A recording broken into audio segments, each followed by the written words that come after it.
Hi, I know I haven't done some YouTube videos for a short while because my charger completely went kaput, which I had a feeling it was going to. Sorry, I'm smoking. But anyway, I wanted to do a review of my road vehicles collection, but unfortunately, because of the charger being broke, I couldn't really do it.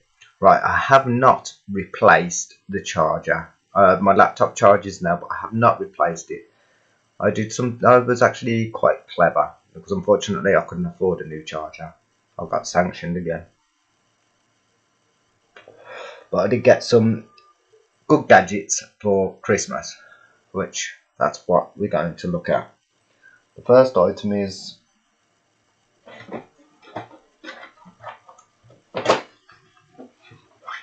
let me just close up the box. It's alright, I've done this video now a couple of times and it's just been awkward. I don't want to have to do this video again. But, which is this is my first gadget.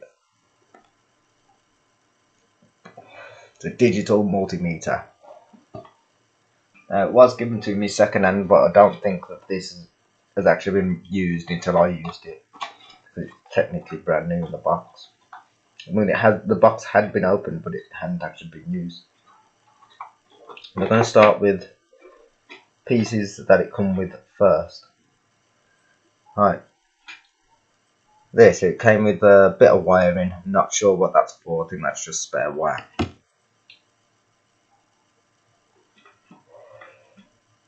It also came with this. I'm not sure what this is actually for. It did have instructions with it, but I've misplaced the instructions. But it's got two connections there that plug into the multimeter, and then it's got a third one there. I have a feeling that's for testing to live wire. Like you got your positive, your negative. You got your earth, your neutral, and your live. Obviously, you put the positive and negative on the earth and neutral, and then that would probably go to the live. I have no idea. I'm guessing at that. But this is how new it actually is. This is the positive connection. Ignore that bleep. That bleep was my phone giving me a notification. As you can see, there's no bleeps on my laptop. The way I've actually fixed my charger is actually quite bizarre. Well, that's why I'm doing YouTube videos quite good now, without having to mess about with the fucking charger. I found out what was wrong with it. It was a broken wire. But that's how new it is, that it's actually got the plugs for the wire. So that's the positive to it. That's the negative. Obviously has the same, that thing. It also came with this. I'm not sure what this is actually for. I thought this was an American plug, but I've actually, in the last video that I tried to do with this, I actually discovered that this is actually part of the multimeter. It's got all these mad little connections inside it. But this does not plug into a plug socket. It actually fits to the multimeter. Doesn't have to go there. It can also go there. And it can also go there. Now, I'm going to put that to one side. Obviously, this is the multimeter. Now, this is actually a really good one. And don't think that I'm holding that close to the camera. I am not. If I put this right next to my head, it is massive. I don't think it takes batteries. It works the same way as a calculator. So it has no lifespan. But it does work. As you just heard it go bleep. I can actually show this as well, which is a bit awkward. Let me just turn it to another one. I'm going to plug these in just to show that this does actually work. Actually, before that, So I can show it on the actual camera. Another feature with this, these here, they look like battery cases. They're not, they're magnets. I can actually move that, as you just saw. I moved that and it just stuck back to it. There's a reason why I'm moving that, because I can actually put this on the camera. If I press here, that bit's just lifted out slightly. I pull that out and it's a stand. So I can actually put that. Move the laptop back a little. I can actually put that so it can be seen on the camera. Wait there, let me get something to put underneath it so it actually balances. Right there, I'm trying not to hit the finger, any of the pause buttons. Let me get the magnet out of the way. Oh shit. Oh, I just fucked that up. Oh no, that's how it's meant to be. Alright, you're not meant to put magnets near these screens. I'm not sure if the magnet make a sense, but these are actually really strong magnets. So, to show that this works, because I don't know what all the other pieces are for. I know that those two are for voltage and those are for amps. That's as much as I know on this. I didn't manage to read the instructions properly because it wasn't making any sense. I'm going to plug this into here. I'm going to plug this into here. So I have my positive and negative. Now what I've actually set it to, which I'm very familiar with, is to test currents, to make sure there's no breakage in wires. I didn't use this to fix my charger because I located the break in the wire as soon as I took it apart. You'll be amazed on how I actually did that. So I've got this set to thinking, now this should bleep. No, it doesn't, but it does show something on the screen. As you can see, it's doing something. The reason why it's doing that is because I haven't pressed select. I haven't selected the bleep. Now when I touch it,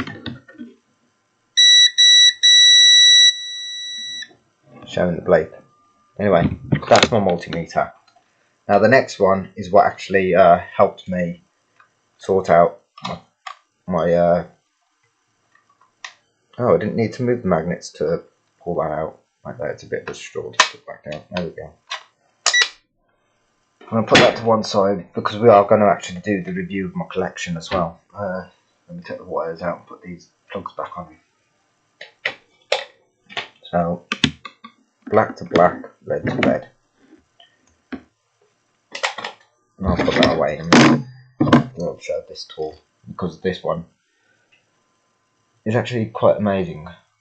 Right, it come in this case. I haven't got the tool in the case because there's a lot of stuff to this. But I am going to show inside the case. Now, there is something in here that I've added. Obviously, I've got instructions there. But I added this, which comes very useful with these tools. That is a crocodile clip. I'm going to put that to one side. Right, the next feature to this, the first feature that's actually to this, I can move that back over there, is this. I feel like something's missing. Yeah, something is missing right there. Now forget that. I'm not showing that off yet. Uh-oh, I've lost something. Where the heck is that? Out there. Now the first piece of this is supposed to be this. I thought there was something missing. This is a set of tweezers which actually comes really handy for this tool. That actually came with it. But the next one is this now. That is a wire stripper. Not sure what that bit's actually for, but this has a blade in there. So it has different settings to wires. All you do is you put the wire in, you clamp down, you twist the wire, and then just pull. And it strips the wire. Then we have this stuff.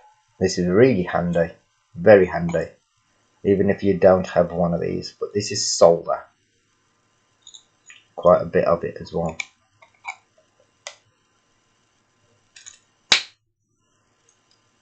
Oh yeah, obviously you can tell what this tool's going to be. This is what gave it away of it being brand new. That it come with these. These haven't even been unsealed yet. The seal is still sealed. It's actually got a seal below the actual reseal, and it hasn't been broken.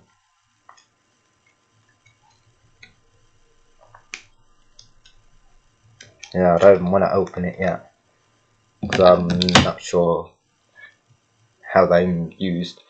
Yeah, right. The next feature of this is actually really good, which is this. If I push that down there and press this button, it springs back like that. I call this a solder sucker. I don't know if that's the proper name for it, but I can tell you how to use one of these. There's a reason why you press that down and have that there. Let's pretend this is a battery charger, but it does have a torch on it. Mainly used for the torch. Let's pretend though that this is a circuit board, and I've just soldered a piece of wire to somewhere, but a piece of solder has dropped off the soldering iron and landed elsewhere on the board.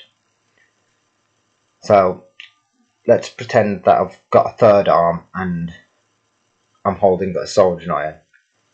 Where I've dropped the piece of metal, I'll put this right next to it, hold the button, and I melt the solder. Right there we go. I melt the solder to a liquid, keeping it as a liquid. Put this, as soon as I saw it go to liquid, I press that and it sucks the solder off the board. That's why I call it a solder sucker. Right, the next piece of this is this. That is the stand for the soldering iron. Now you're going to be amazed at this soldering iron because I've not seen one like this. It's actually a really good one.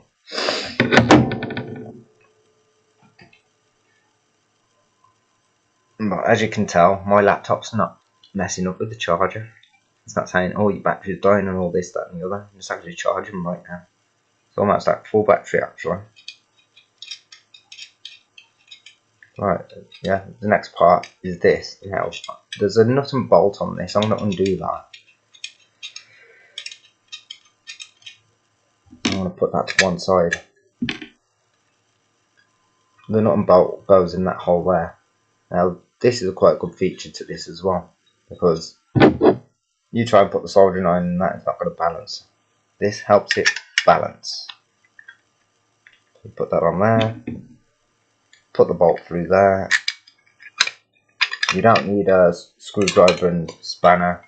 Don't get confused with that. The nut and bolt on there is actually supposed to be done by hand, otherwise you're just getting tools out all the time to set this up and take it down. Where you don't need to. Okay, just by hand.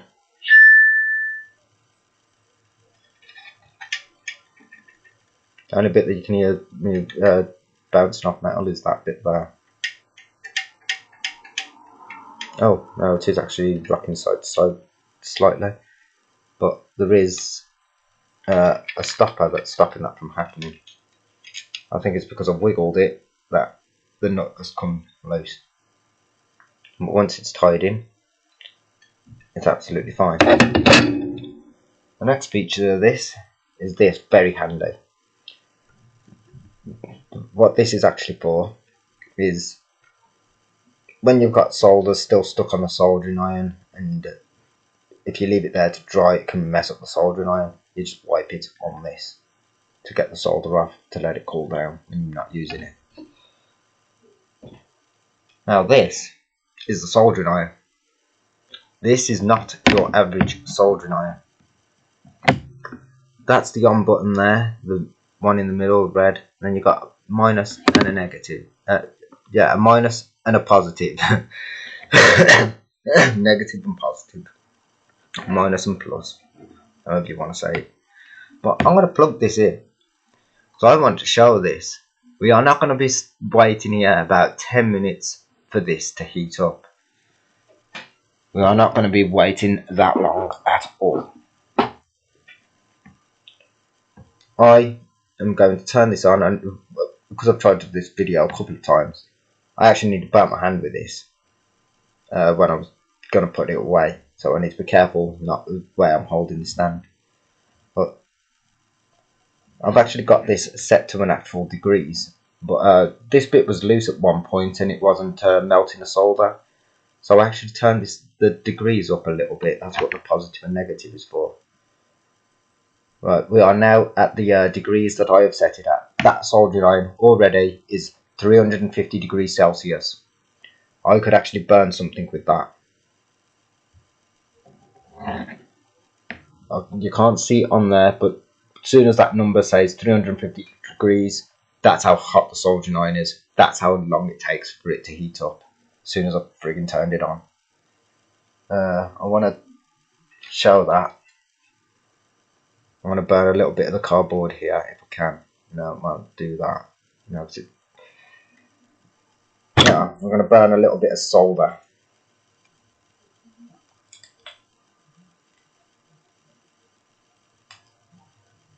I can't open that, so we're not going to burn a bit of solder. Yeah, I'm not going to burn anything with it, but just take my word for it, that is actually heated up to 350 degrees. Within the time it said 350 degrees Celsius, that is. So I'm going to turn it off. I'm going to put it in the stand. I'm going to unplug it. And I'm going to go and sit it over in the corner to cool down. I'm going to pause the video a minute because I need toilet as well as.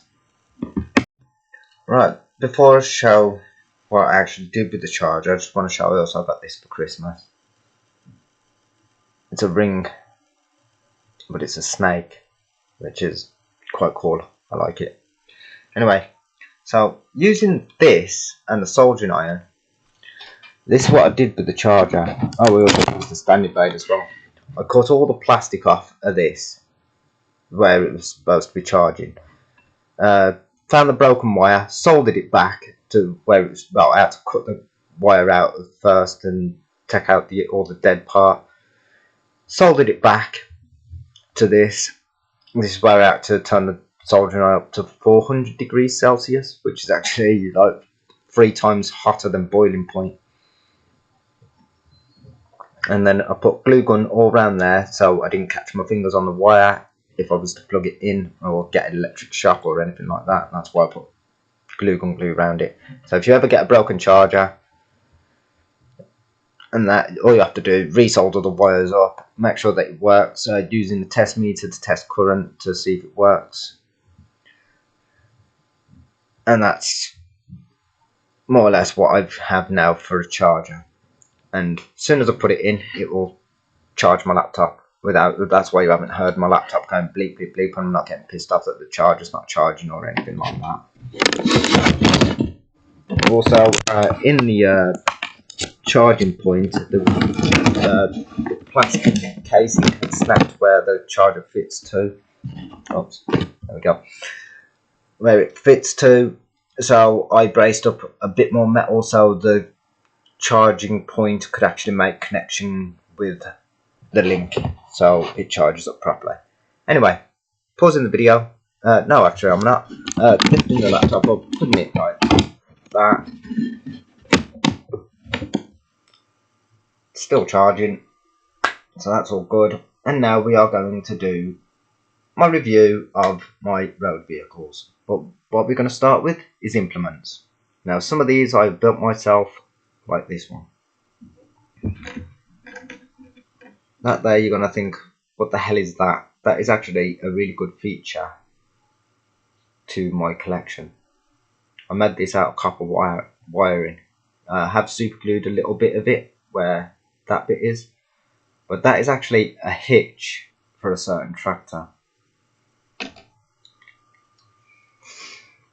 Same as this is also a tow hitch for a certain tractor. So my collection is not as boring as it was. But this isn't all that I've built. I have built a little bit more using cardboard, copper wiring and a set of wheels. But yeah, that's my next piece. You'll see what I aim for in a bit. Anyway, next piece is this. This is a Lemken Europol 7. Europol, rather. A Lemken Europol 7 plough. Now this does have some features where you, as you can see that bit sticking up there, so you know I'm not twisting that. You can twist this round. That would actually be putting it into road transport.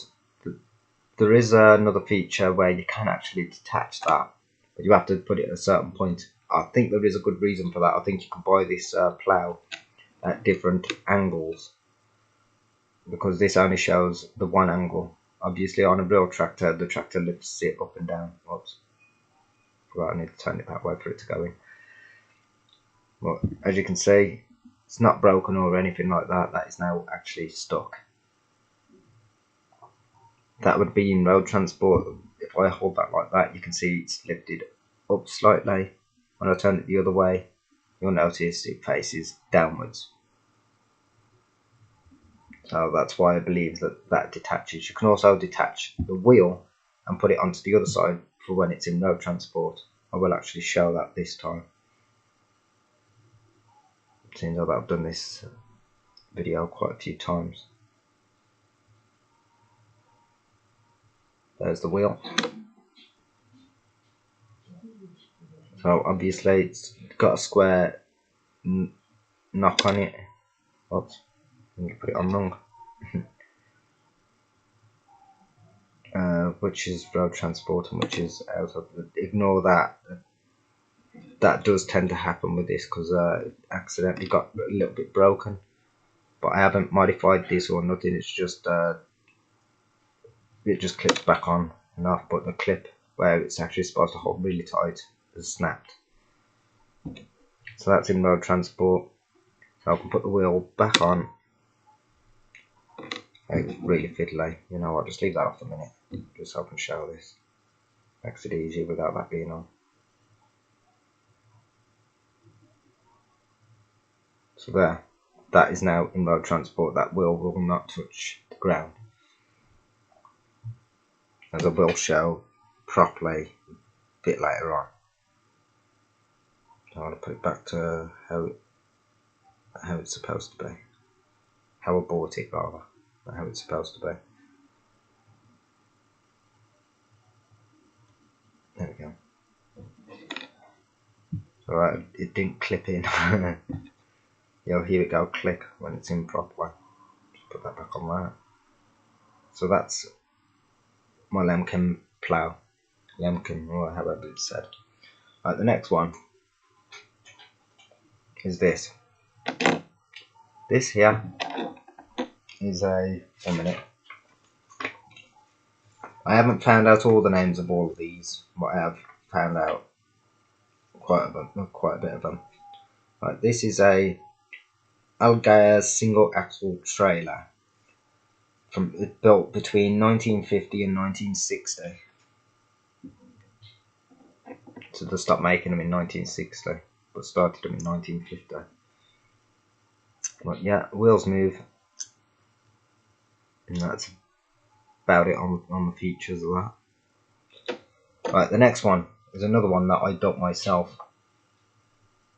I haven't got a name, I do need to paint it up. But there it is. Made from cardboard, copper wiring, and a set of wheels. Those wheels are actually really working. I had to fiddle about with this quite a lot to actually get the wheels to spin freely. But for the braces on holding the wheel, I use copper wiring. For the hitch, copper wiring, but that actually belongs to a certain tractor. Right, the next one is this. This is a Canal Sudwind 500 caravan, built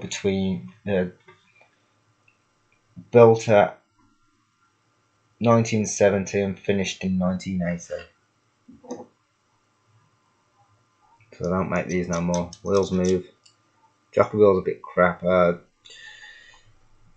will say this though, Wicking should have done this with these anyway, because it did have stands there and there, but in one of my videos you actually see me cut them off and actually put a piece of metal in there, but that piece of metal was actually stretching over the back, so when I kept tipping it up like that, it would actually sometimes stay stuck like that, but now you can't get it to do that because I managed to get myself a pair of pliers and I bent the metal again over and made it so it's not stretching over the back, it's just weighing down the front anyway.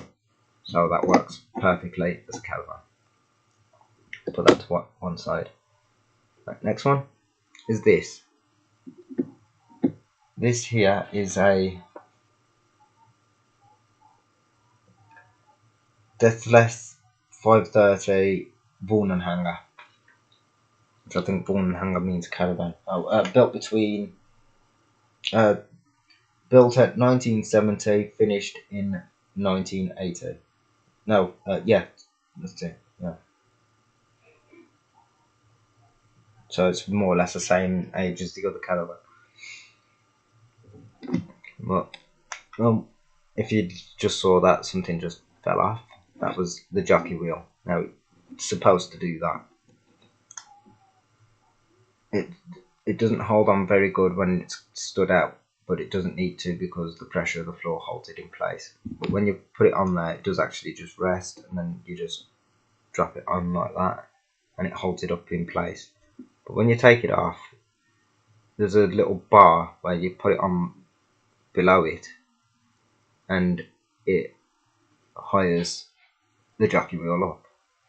The jockey wheel is not movable as such. The wheel on the jockey wheel is not movable, but the extension is. The wheels on the caravan are movable. So yeah, that's my Deathless. Yeah, my Deathless 530 Wohnanhänger. Right, the next one is this. I don't really have an actual make on this. All it says on the box is a transport wagon. But I do know what the purpose is of this. This is for transporting combine harvester shredders. Wheels move. The jockey wheel moves. The jockey wheel can higher and lower. I've got to put it up high, but never mind. It does move, but it's a bit iffy. Sometimes it can fall off. But I don't really bother with the jockey wheel on this that much. It's just technically like the caravan, but that's it with the jockey wheel down. You can actually reposition the jockey wheel, same on the caravan. That doesn't look very repositioned. Turn it a bit more like that. There you go. So that's my combine harvester transport wagon. Oh, I forgot to put the jockey wheel back up.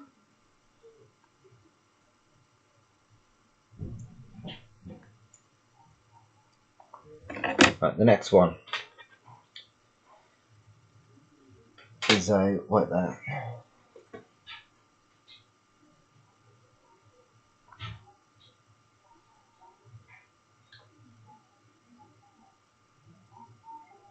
Let's just call it a class Lexion transport, a shredder transporter. It is part of a class Lexion. But you can get trailers to pull these, as well as combine harvesters. But the wheels move. The hitch moves up and down like that. The bogie swings side to side. But this does have another feature that I actually not long discovered. Right, that trailer looks like, yeah, it would hold, but if you was to put a big blade on there, it looks like it could be a bit difficult where the wheels are positioned. But I've noticed that you can actually do this with the wheels. I have now moved the wheels back further for bigger blades. Bigger shredders, sorry, not blades. The lock in place. Just to show that. So I'm actually staying in place. I'll move them back, move them to this end. Once again, they stay in place.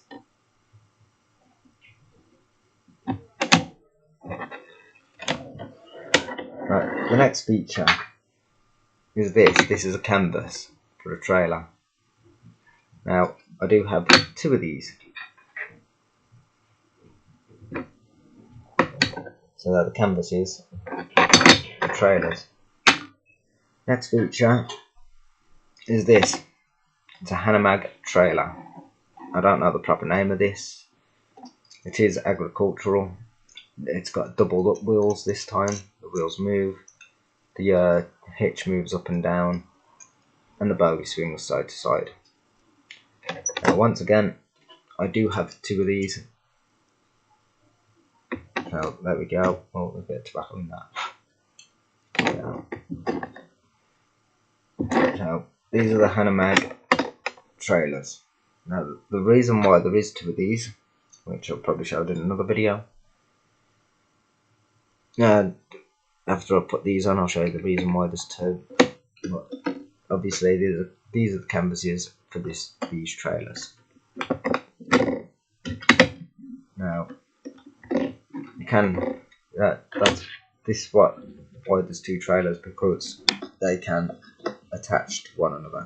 And let me just get this pin. Let me pick it up. So if I pull this now with a pin, it'll pull the other trailer behind.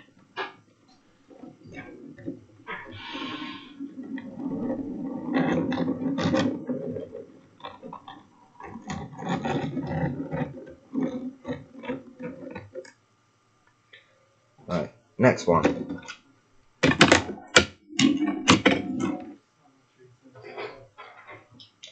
is this, which is a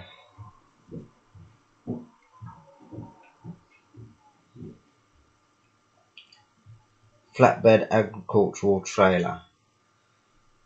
Started in 1940, ended in 1950.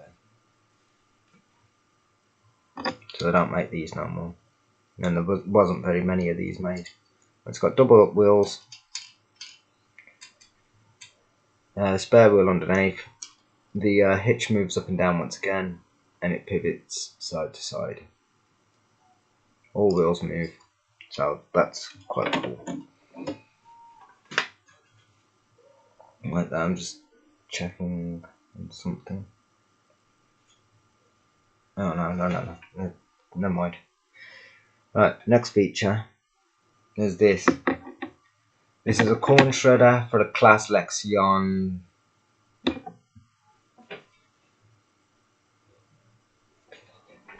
Like that.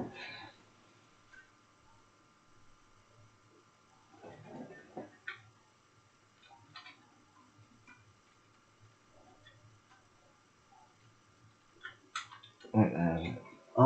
Hold on a minute, folks. I'm pausing the video a sec just to get the name of this. Right. So this is a shredder for a Class Lexion 770 TT.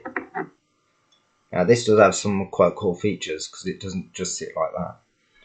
I can fold this spike down here, flatten it out, same as that one. I can also fold these out, and that's your shredder.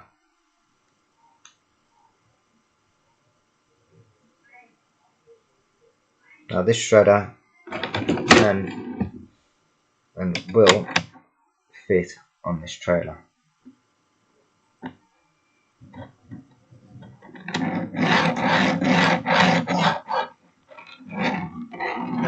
Actually stays on there. So we're going to pull that back up.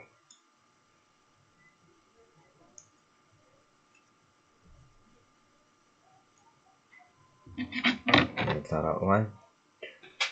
Right, next implement is this. This is another canvas. This actually goes on a truck. Just want to show that off. Right. So again, another canvas. This one's got Zeitblatt written on the side, which means time freight. That belongs to a truck. We have another one here, which also says Zeitblatt, which is time freight. I'm going to put that to one side there. Right, now we have a trailer. I don't know what the make of this trailer is, I don't think I got that far, did I? Yes, I did. This is a canvas covered flatbed trailer. No date. Yeah, no date on it though.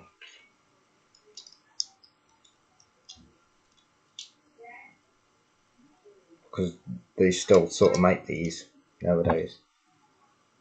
It depends on the truck, which I haven't got the top mate, but it depends on the truck of when this one was made.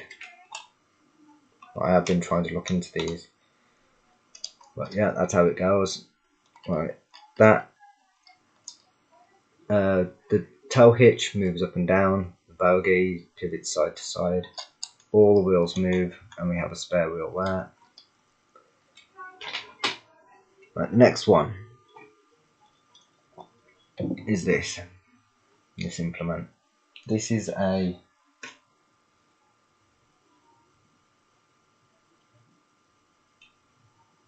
Scammell box van, but from 1948 to 1967. It does have some cool features. It's got a stand which you can fold up. The wheels move on the back. Also has a hitch there for articulated hitch. I don't know the proper name for it. I can't remember. I did look it up. But yeah, it's got rail freight on it for British Rails. So that's that one. Right, the next one is this. DPD. I can't remember what DPD actually stood for. I did look it up and I've forgotten. But we have two of these. As you can see, I'm moving these stands. These stands fold in and out. They have reason to. So I'm going to put those to one side. No, I'm going to put one over there and I'm going to put that to one side. Now we have this. This is a trailer for a truck. The hitch moves up and down. Bogie pivots side to side. All wheels move. And we have spare wheel there. But now this can actually attach to this. Wait, I'm going to get the thingy from out the back of this. It's not in the back of that one. Give me a sec. What's in this one? Yeah. I want that. Oh, yeah, I should have showed that part as well. On both of these, the doors actually do open and close. I'm going to now put this underneath there. Let's pretend that a truck just drove that in. I'm going to drop one of the stands down right there because I really need a truck to actually hold it in place there. Now the one stand is done. The other stand is done. That stand is done. That stand is done.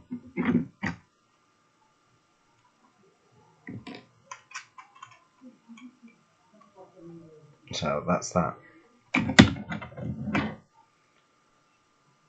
Next one is this. This is an articulated trailer. The hitch is there. All the wheels move.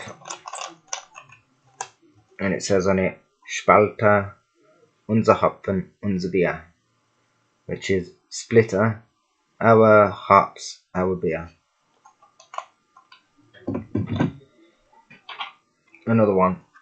Another articulated trailer. Same again, all wheels move, tow hitches there. The stands don't fold up, same on the other one, don't fold. It says on it, Vorsicht Besige, which is be careful, and it's advertising Nestle's Lion Bar. Right, now I'm going to pause the video because we are going to move on to the vehicles and see how these implements work. Oh, actually, before I actually do that, I just want to show this off. This is a work in progress. This is going to be a slewage tanker. I've actually made it so the wheels can actually rock side to side, and these ones, when I get it done properly, they will move as casters, and obviously the hitch will go there, being able to move up and down. So I'm going to pause this and we're going to move on. Right, so first up is this. This here is because I've been saying it's a Jaguar S-Type, I've been incorrect on that. That is not a Jaguar S-Type. This is a Jaguar XK120 Sport. The wheels move, and that's it. That's my Jaguar XK120 Sport. It's got people in there as well. Right, moving on to the next one. Right, this is my Volkswagen Passat, how it's pronounced properly. Wheels move. Just show it there. Yep, my Volkswagen Passat. Oh, tell you a bit about it actually. I just thought I've got this one written down. Because it's got a bit more to its name actually. Where is it? There we go. The Volkswagen Passat Estate B3. It was built from 1988 to 1993. So they don't make these no more. But this does have a little bit of a feature. It has a tow hitch on the back. Let's see what it can pull. Right, that's a tow hitch itself, so that'll be a no-go. Same as that.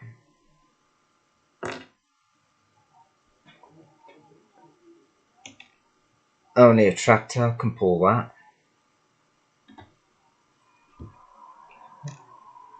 Where'd that come from? Well, a bit of solder just dropped out of nowhere.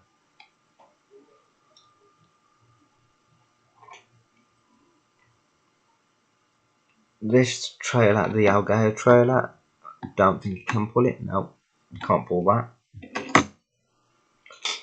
My homemade trailer.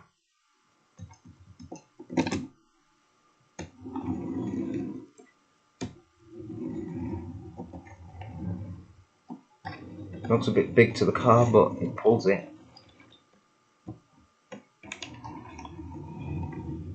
Well, this trailer's not actually for cars, it's for tractors. Ah, but I've moved the wrong one. Bring that back and put that one over there. Right, the Canoe Sudwind 500 should be able to pull this. I think it does. Yes, it does.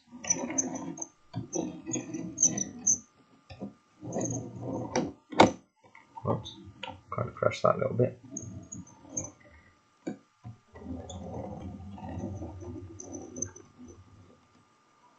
So yeah, pulls that. This caravan, the Deathless 530 Wohnanhänger, should be able to pull this because it came with this. Right, there's a hair in the way. I don't know where that's come from. I'll leave it up later.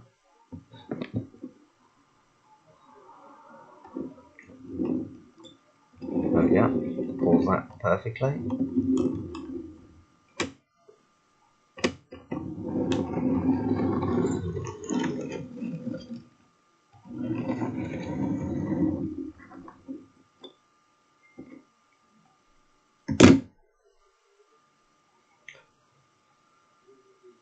This trailer, the shredder transporter, that should not be able to pull that. I'll be surprised if it does. Doesn't even fit on.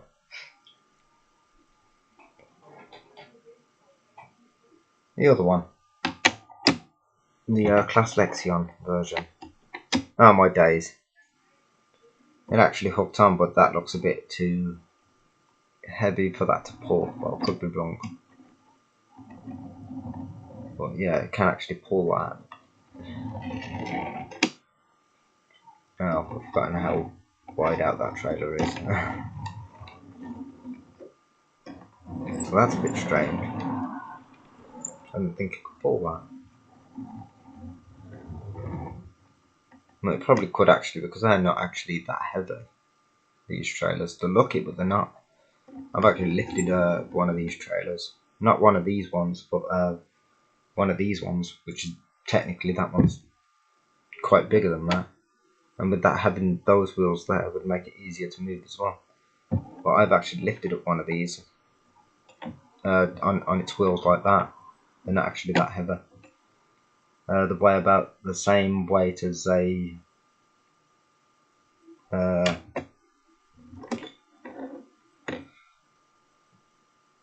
I can't think of anything, but they're not heavy. Just take my word for it.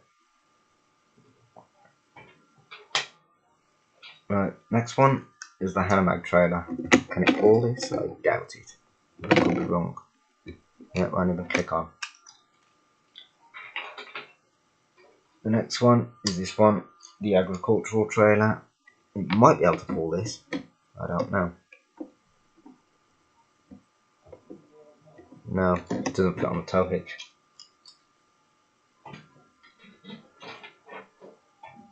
Right, that's about it for that. I won't pull any of the others. So I'm going to pause the video and grab the next vehicle. Sorry, I made a bit of a mistake. The tow hitch was on upside down. So yes, it can actually hook onto that.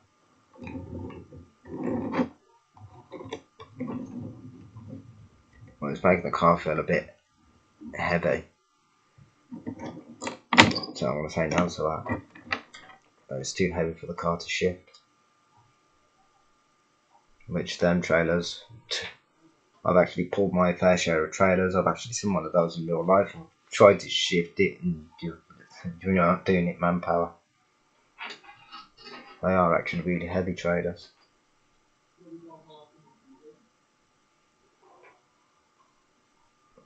Pausing video, I'm moving on to the next vehicle. Right, the next one is this. Don't know the make on it as such. All I know is it's a Land Rover. I don't know what year or anything about it. I will find it out. But good feature with this, you can detach the roof. It does have quite a good interior. You've got a driver in there. And this also has a tow hitch. And it's, yeah, all the wheels move. That's what I was going to show. Let's see what trailers it can pull. I'm ignoring a couple of implements that I know it's not going to pull. I'm going to put the plough over there as well. No, it can't pull that. This trailer, it should be able to pull this.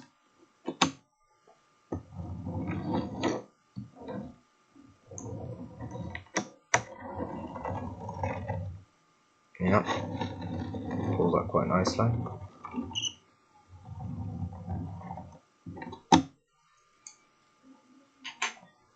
My homemade trailer, I don't think it can pull this. No, it doesn't even fit on. Right, the Canoe Sudwin 500. I've actually bought this Land Rover specifically for this caravan, so I know it pulls it.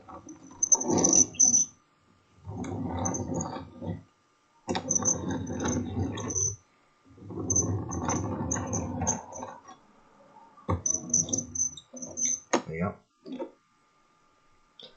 go. Next one is the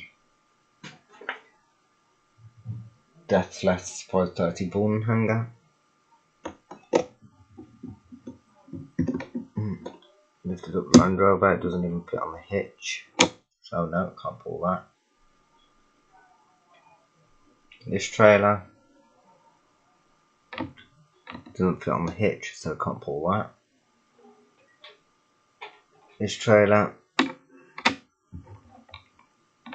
doesn't fit on the hitch, so it can't pull that. Right, this trailer fits on the hitch. Yeah, doesn't seem to be that much of a struggle, so I would say that that could actually pull that.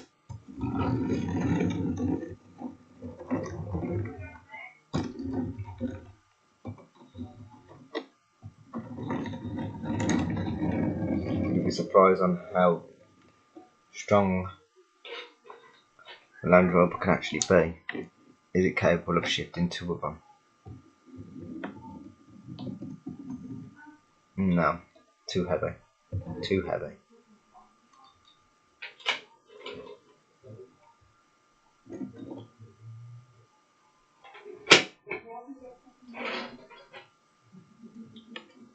This trailer, no, doesn't fit on. This trailer does fit on. No, I'd say that was too heavy. Are you telling me I've gone there? Sorry folks, so I asked my mum earlier if I could have some egg on toast, but we had no bread, and she's only just told me that she's come back with the bread. So after I've had some egg on toast, I will finish the video, because this can't pull any more trailers, because it ain't going to be able to pull that. Only a truck can pull this trailer. Yeah, it doesn't even fit on. A truck or a tractor, sorry, a tractor can actually pull that trailer. Anyway, back in a bit, because we're going to see what the other features can do. Right, I'm a little bit delayed on having some egg on toast, so we're going to continue. Right, this is the next vehicle. This is a Hanomag WD. Don't know the actual make and year.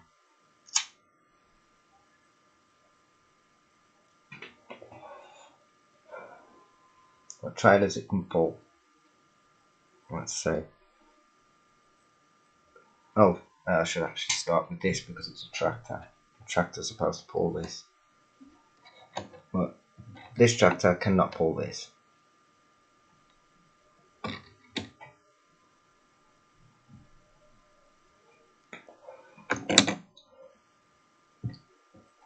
It can pull this.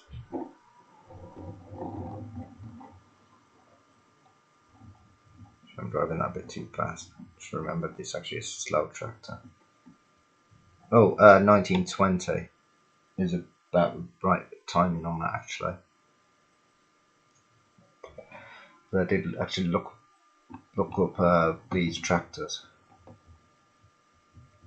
I was shocked at actually how small they actually are.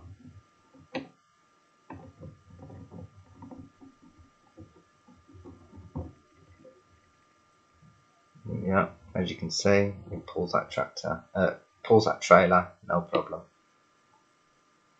Right, my homemade one, made specifically for this tractor.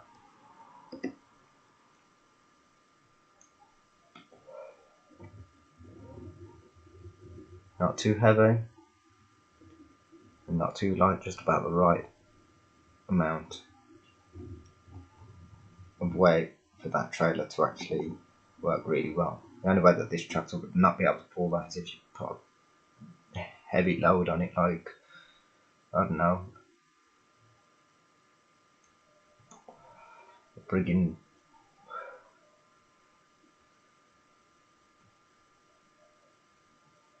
three cars.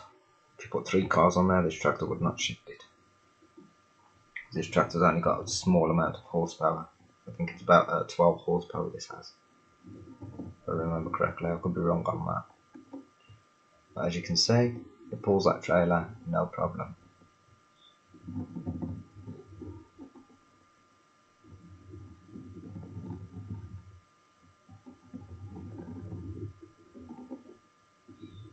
So when I've done this video, we might work on the to go back to working on the train station.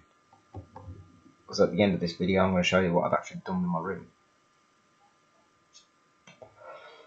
After I've neatened up something that I've knocked over. As a matter of fact, now, before we actually do the train station, we're going to be working on something else. Something that I've been wanting to show off properly, because I've rewired it, and it's my bridge.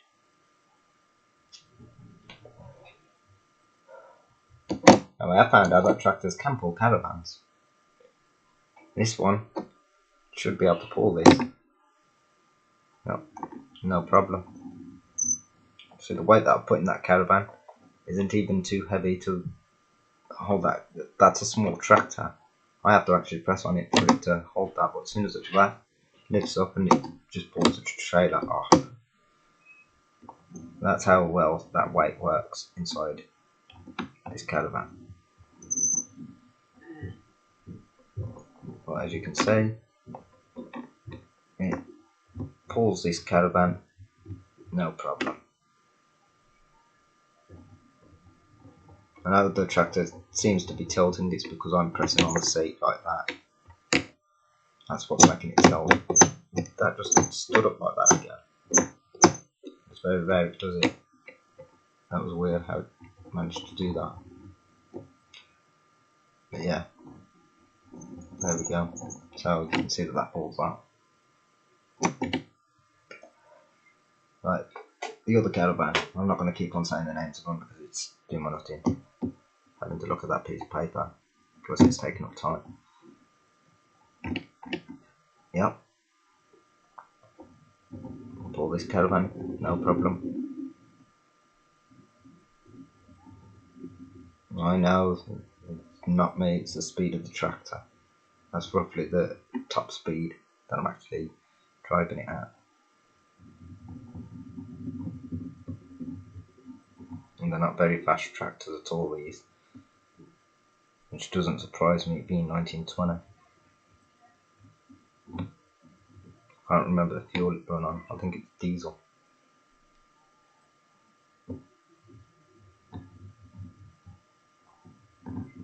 As you can see, it can pull this caravan. Pardon me. So yeah, I can pull that.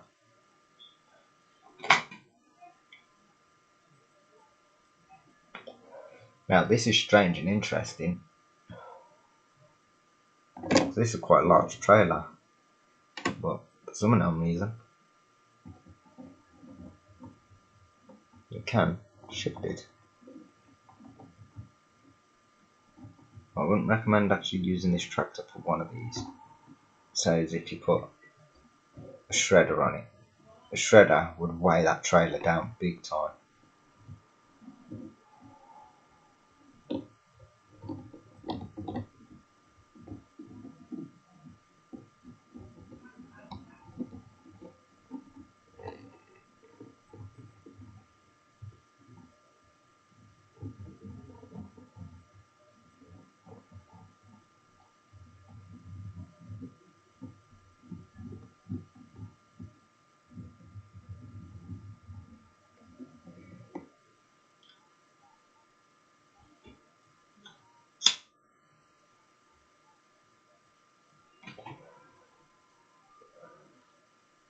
But yeah, it can pull that. Right, this one.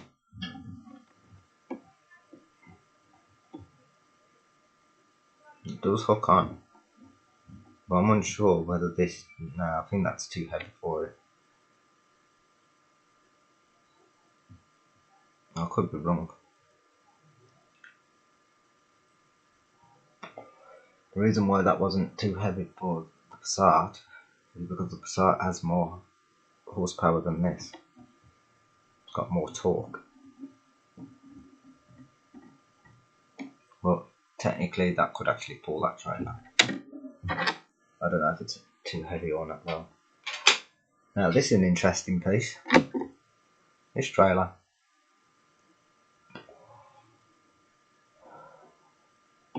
This is why it's interesting. You watch this. If it'll do it on this surface. It may or may not. Yeah, did you see that? It detached. Now this is what makes this a bit more funny. If I remove the canvas,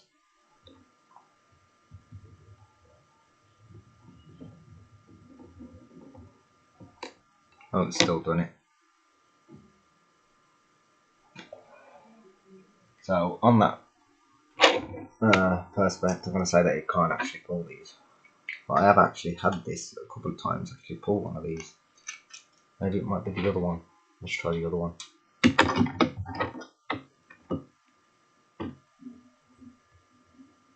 it's always trying to lift off. Try without that. Because that technically replicas as the hitch snapping.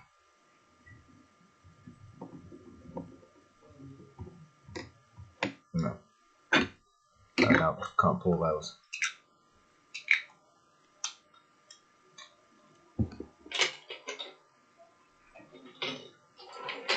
Right, this trailer does hook onto it, and it does not look too heavy for this tractor.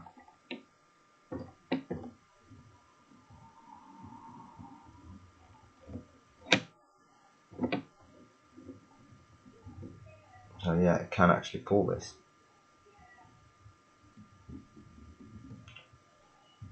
What gives this its ability to actually pull this trailer is actually the big wheels. Because of the big wheels being so heavy, they actually make more traction. So the horsepower isn't being given away on the wheels. The horsepower is actually giving it to the wheels as it pulls it. So that can actually pull that trailer, which is because of jackknife. Let's do that again, shall we? Because this tow hitch on the trailer is a bit dodgy as well. Well, actually, it's sort of unclipped.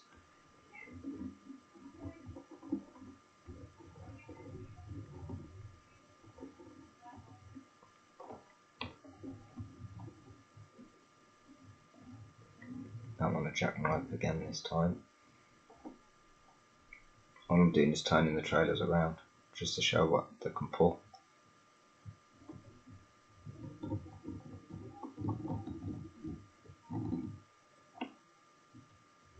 So I haven't even used them bits of wire yet. The jackknife's slightly, but it's okay. I'm still going. Let's just pull the trailer into its right place so it can be put on the screen.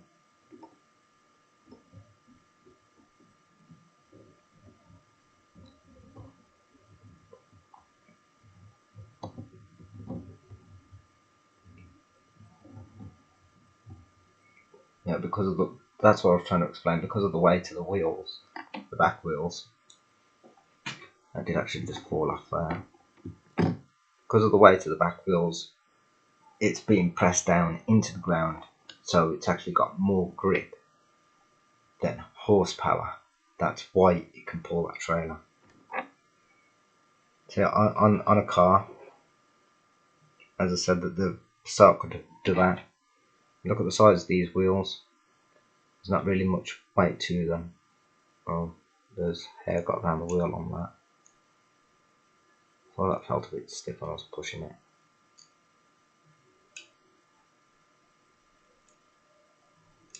I'm going to have to try and take these wheels off somehow. I'm going to do it, I'm going to end up breaking it. Oh, but whatever just happened, the piece of hair just fell out.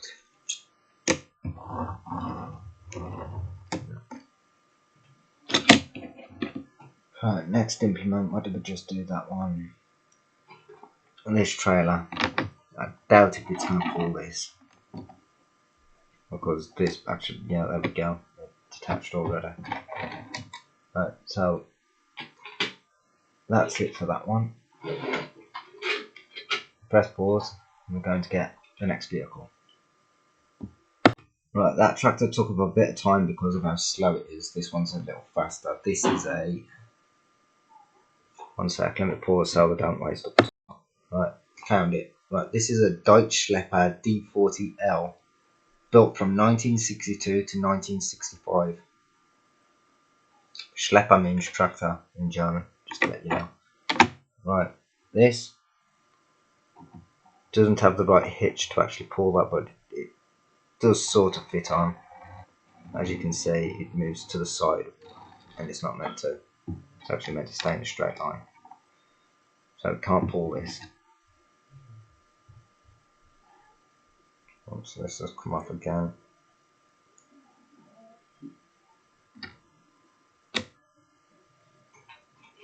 This trailer, it should be able to pull this no problem. There we go.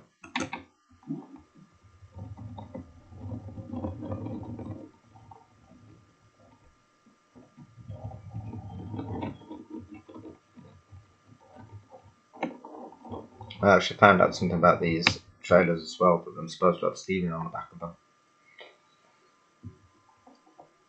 Well, steering on them, not on the back. It's only got 2 axles, but it's only got 1 axle, but the 1 axle is supposed to steer. Like my homemade trailer.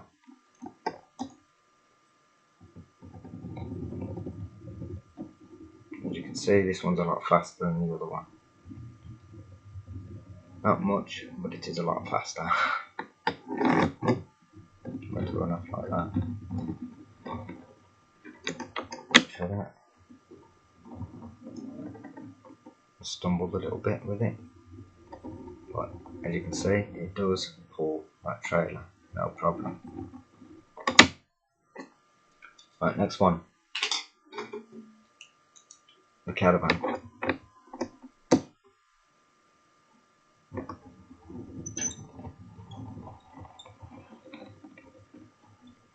Only a little caravan,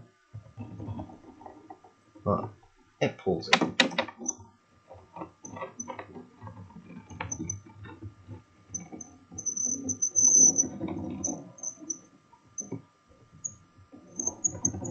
Oh, I need to put my charger out. My battery's fully charged. Just realised.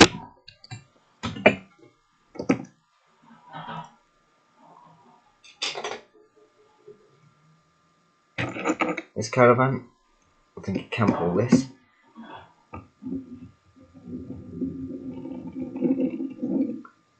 I know a caravan looks a bit silly on a tractor, but they have been known to pull caravans. Even a steam tractor has pulled a caravan. That was usually for fairground rides and stuff like that. So what I've learned with vehicles, if the tow hitch fits and it's not causing any damage to it, it can tow it.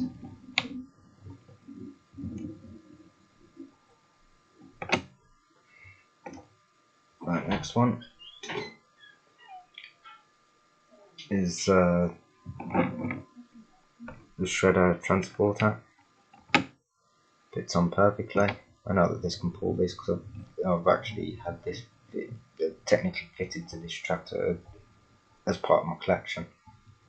Because this collection I buy separately. That's what makes it more good and more interesting. You have to buy the tractors and the implements separate, which makes them more brilliant. It's a bit difficult to turn around with this, but you can see that pulls it.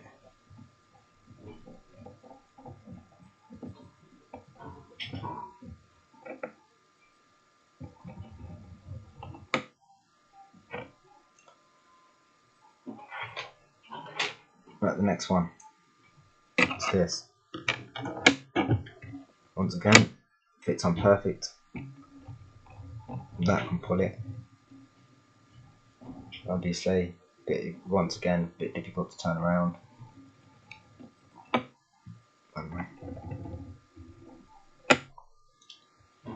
Oh yeah, pulls that. This is interesting. I think this is the one that actually. Oh, now that actually fits on quite nicely.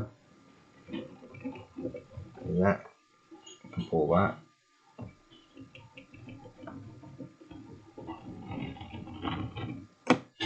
Now, if this trailer was green and had red wheels and a red canvas, that would actually suit really well. Right, that just detached off there. So, I'm going to try it without that, which actually makes it look more better to the tractor.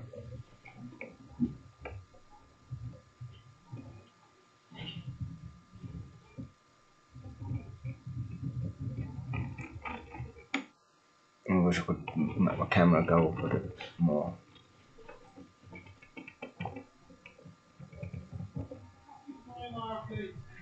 Hey? Okay, Marcus over it.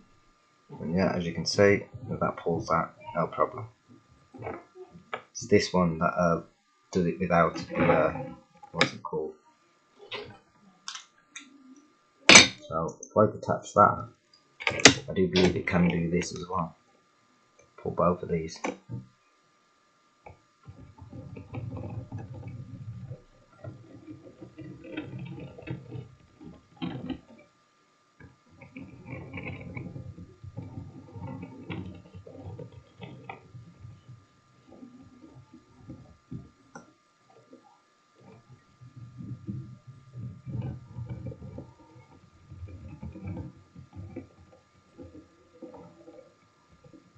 There we go.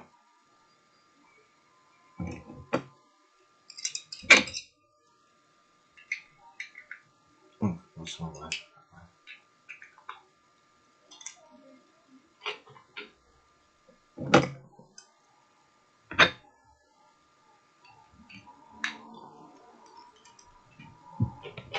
Right, so the next one is this.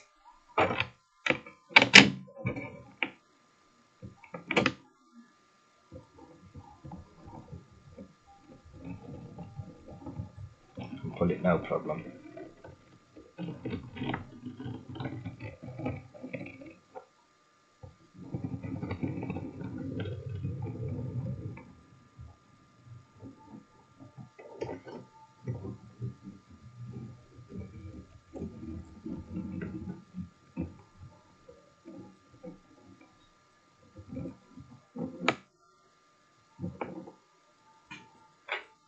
Right, this one it should not be able to pull. I don't think it can pull this.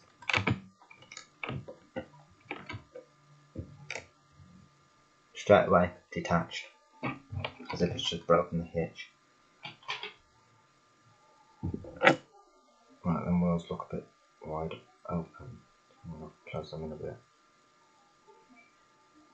That's it. So that's that one.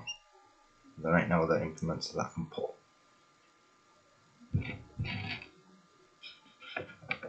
Hold on. Oh, I've been missing out this tractor, this trailer. I can't pull this, but some tractors can. Actually, this tractor can. I never tested that. No, that's actually a bit too heavy for that tractor. So the car definitely wouldn't pull that. Not this one.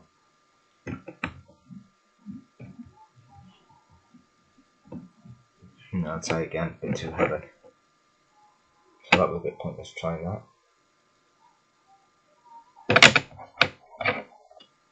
Right, pausing the video and getting the next vehicle.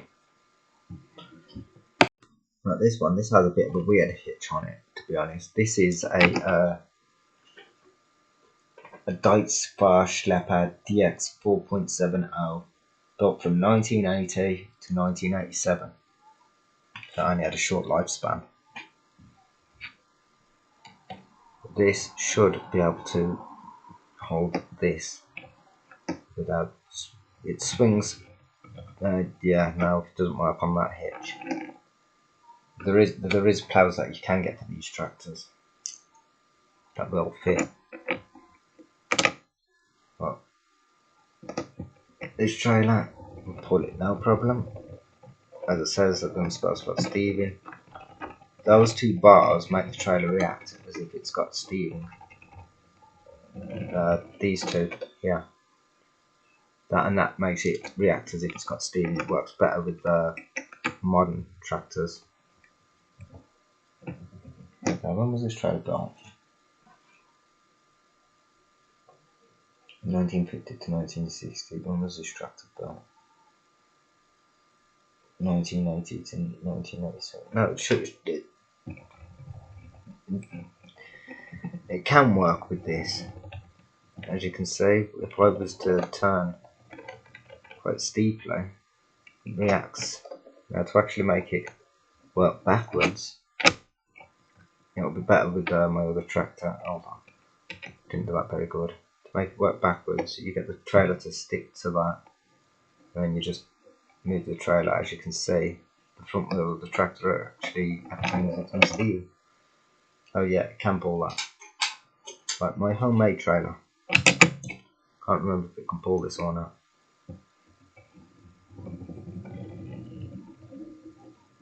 It seems to be pulling it.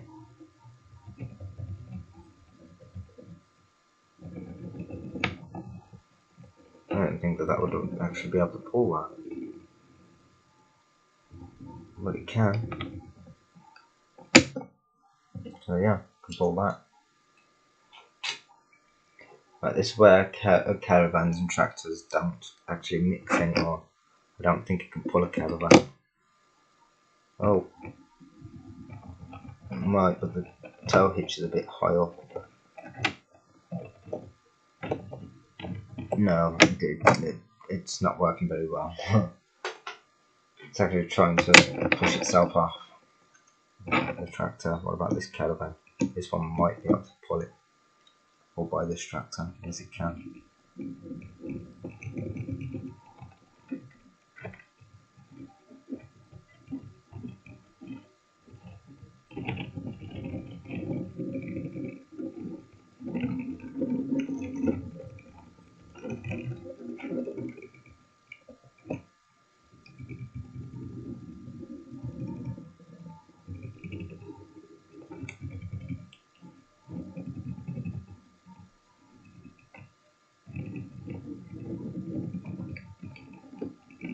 So yeah, can pull that caravan, no problem. Right, this trailer.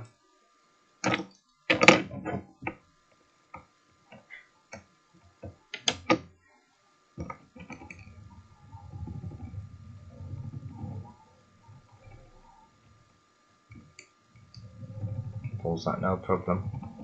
So I should be able to do this just backwards and forwards. So, with a little bit of steering. Says me keep on going off the screen.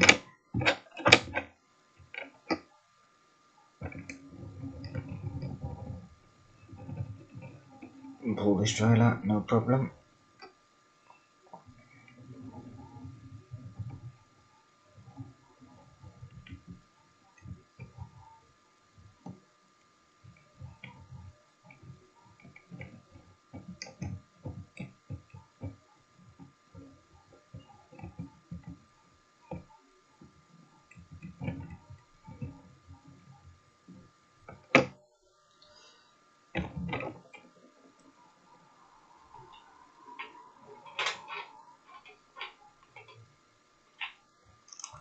This trailer. Also, I'm gonna have my toast and an egg. Right, pull that.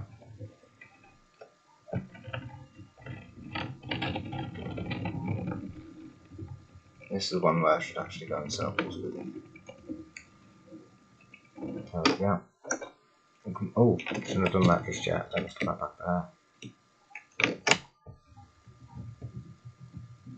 Just to show that you can do it backwards as well.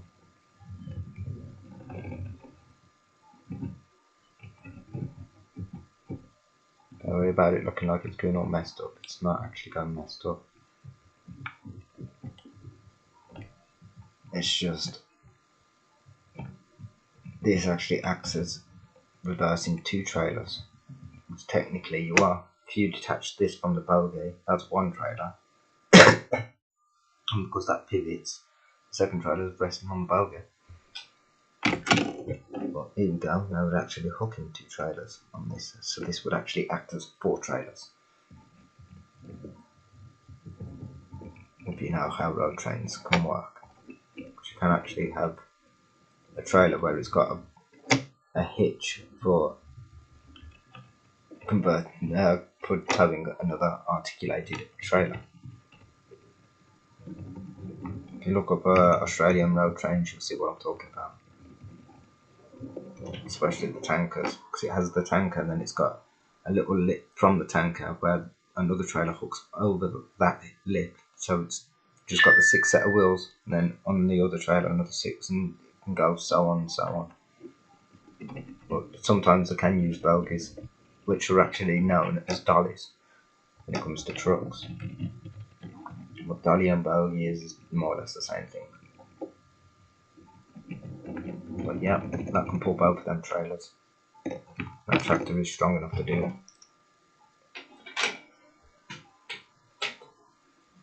Right, this trailer should be able to pull this, no problem.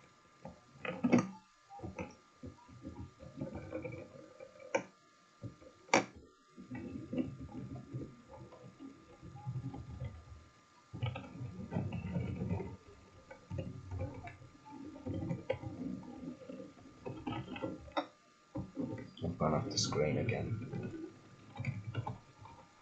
You can see that that's pulling that, no problem. Right, in reverse.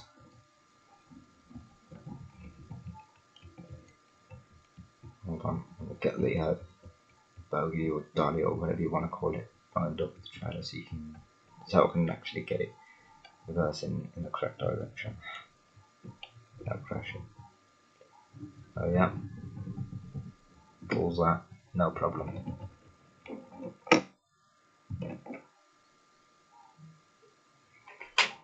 Right, next trailer, this one. I think this tractor can actually pull this. Yeah. So the difference in the tractors being able to pull different implements, oh it just fell off. So maybe this tractor is not good enough for it. I don't know how that actually detached just. Just try that again, see if it does the same again.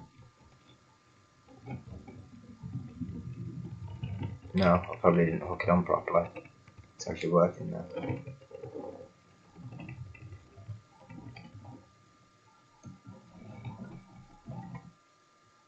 Oops, a little bit of a crash there. It went to lift off then. No. Right, that would actually snap the tow hitch on that eventually.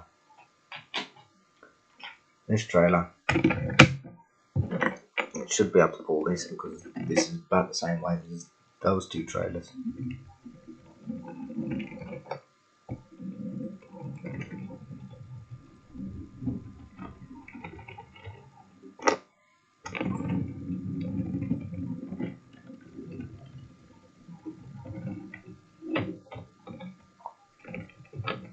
Alright, this one's got more horsepower than the other Deutz tractor.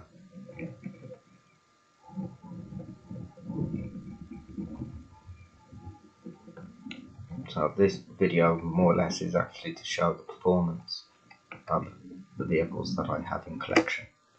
Alright, that's it for now. I'm going to have my egg on toast. See you in a bit. Hi, welcome back.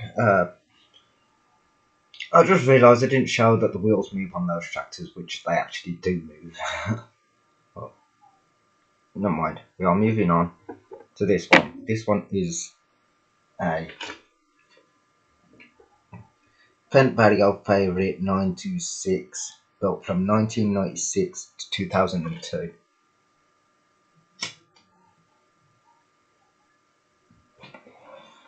Now this has better features than what I showed last time. Obviously, all the wheels move, got the steering, got a weird kind of tow hitch. Let's see what trailers it can pull. Right, first up, we are going to use this. We're not going to use this bit of copper wiring. Now I'm going to attach it to the hitch on the tractor. I can't remember how this one attaches. Oh, that's it. There we go. And now we are going to attach the plough.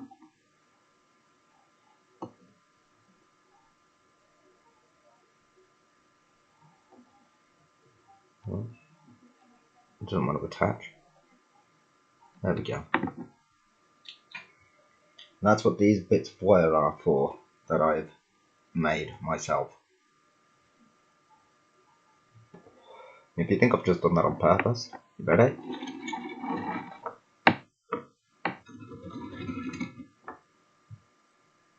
That's with the steering working. It's not even making the plough steer with the tractor. It is actually stuck to the tractor with a hitch. And I've realised something. I need to rotate that slightly. There we go.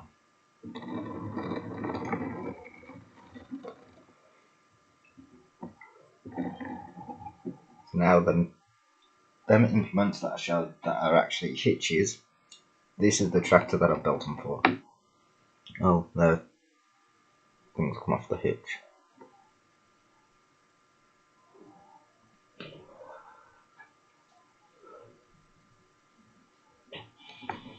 It is a bit of a struggle to actually connect it properly.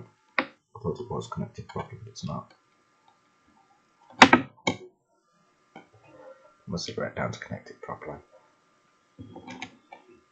Now, for crying out loud. At least you know that this tractor can pull this plough now, as it's supposed to be able to.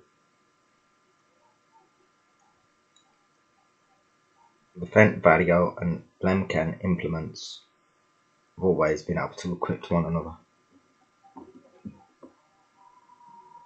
The Lemken was actually built to fit modern tractors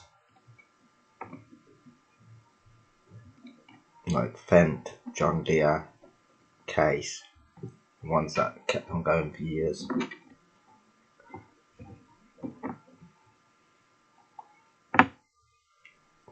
For some reason it's not working properly.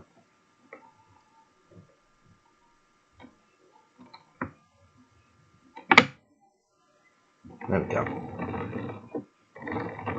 No, it's come out again. Like that. Let me detach the hitch and attach it to the plough first.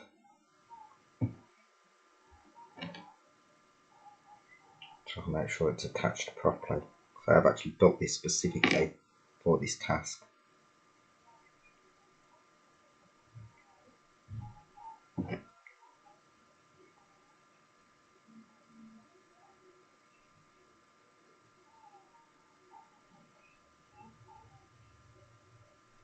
There we go, now it's on the hitch properly. And attach the hitch back onto the tractor.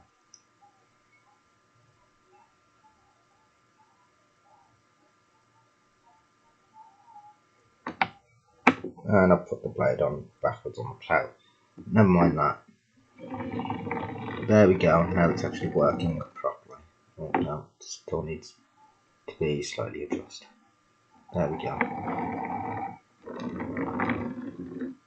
Yeah, I'll put one of the blades on upside down as you can see. But yeah, so that now can actually pull this plough with working steering. And we're going to detach that, put this blade on the right way round, and put the plough to one side.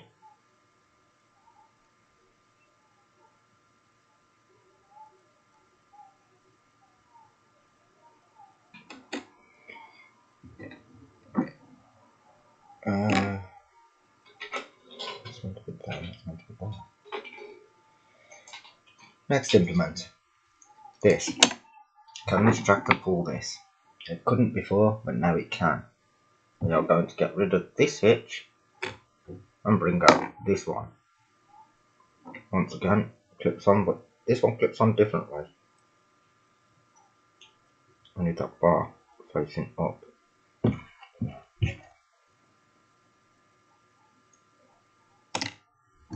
we go. So, this little hoop bit, oh, for fuck's sake, excuse my language, this little hoop bit here actually goes into the proper hitch on the tractor, and then The rest of it just rests on the bars that hold implements. The display attachment that attached to this attaches very similar, except for it actually uses one of the hitches to hold it steady.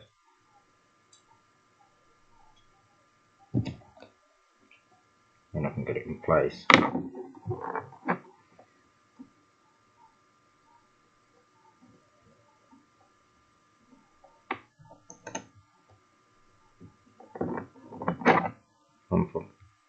No, it's not on properly. Just give it a minute. There we go, now it's on properly. So there we go. On there you can see that the third bar is reaching onto that. Those two are holding it up steady, and the toe hitch that's in the middle just matches it up where the actual hitch is. So I can now hook that onto there.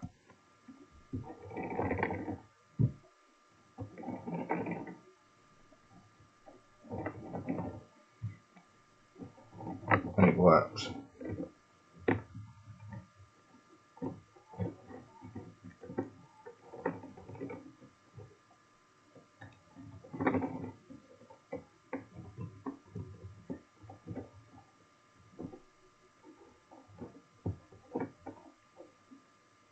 Shit. I jackknifed a little. There we go. Because I'm concentrating on the video, making sure that it's staying in there at the same time.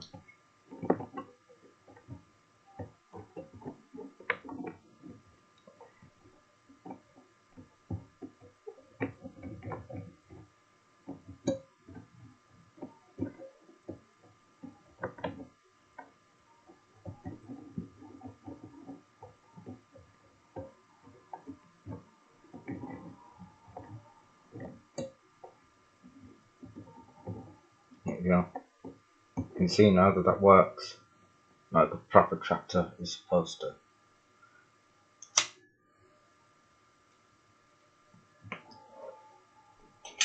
Right, next one is my homemade trailer.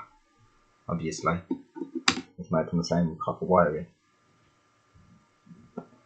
on the hitch, so that definitely fits on there.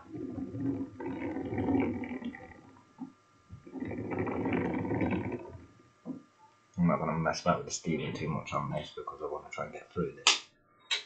Now, this caravan, yeah, the wheels ain't even touching the floor. Cannot pull this caravan. This caravan.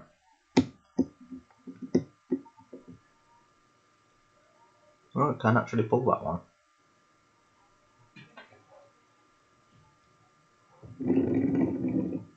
Yeah. I wouldn't recommend it though. So if you went over a speed hump, you'd take out the back of the caravan. But the hitches on these tractors, it actually supposed to be quite high. Let's try it out. Remember before when I tried to get it to hook onto this and couldn't do it? Boom.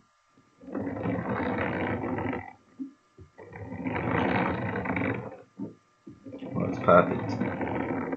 Obviously it's only copper wiring, so it does the steering as well. Works perfectly. I've actually tested these properly. Move that. This one.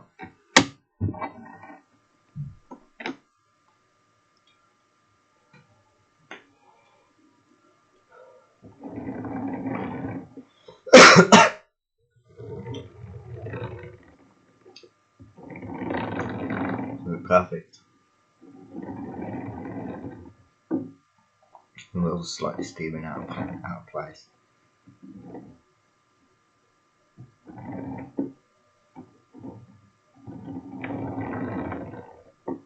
But yeah, you can see that that works. Shall we get some lights in it because it's getting a bit dark in it? Give me a sec.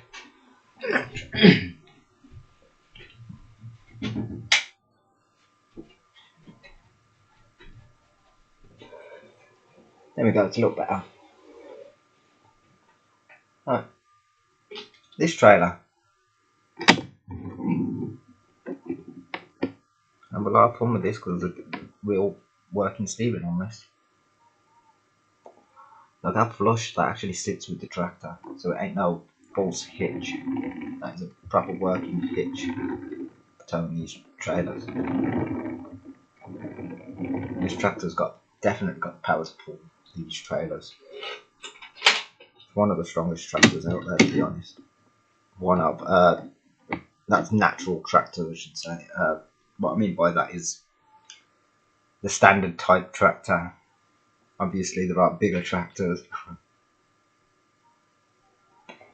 like the T900s and T9000s. Then for pulling massive implements, not normal ones like this, but as you can see, that can actually pull that. Now I'm going to do this one in a circle.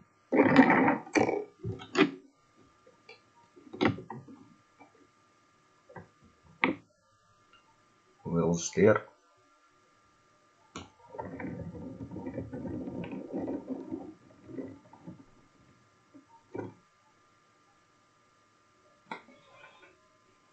This didn't have a long front, it would actually go all the way around. I need to back it up a little. There we go. And bring it over this way a little. Get it back on the screen.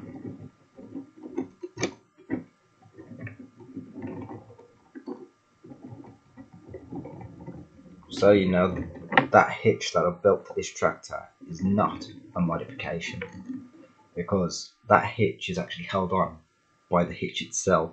I can detach that hitch and obviously switch it to the other one, so it's not a modification.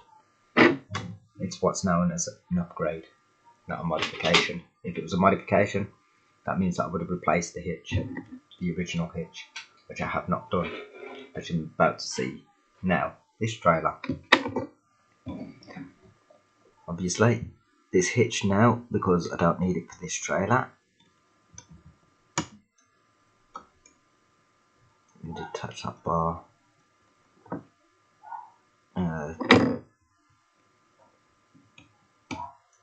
Just take that off there.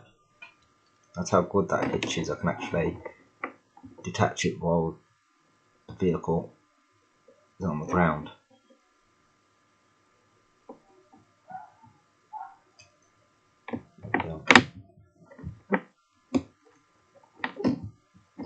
Because this trailer is actually specifically made for this type of tractor, as you can see.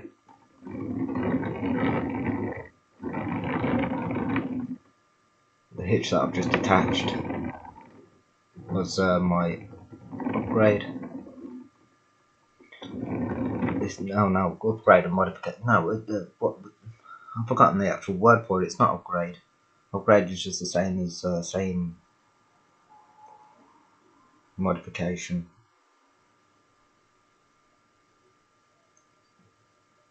It's an extra. That's the word. It's an extra, not an upgrade. Because now that is actually using its original hitch,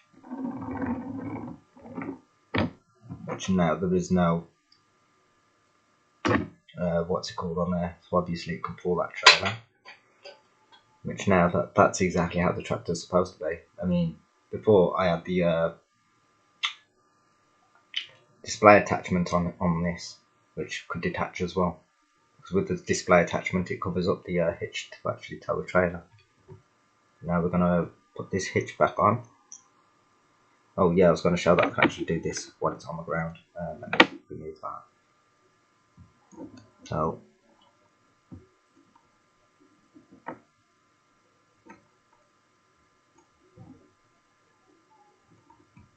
there we go, that's in place. The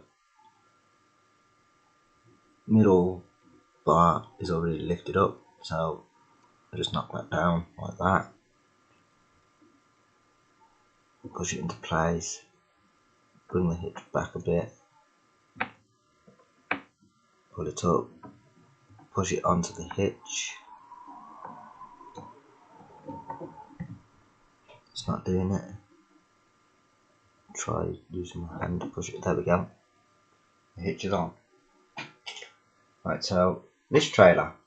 Now this tractor can pull this trailer. Even in real life, it can pull these trailers. Because this has more than one hitch.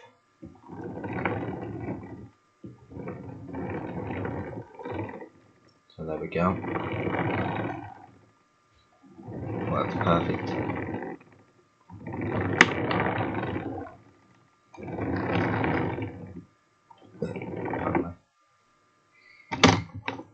So that's that one. Lash trailer. Yes, it can pull this.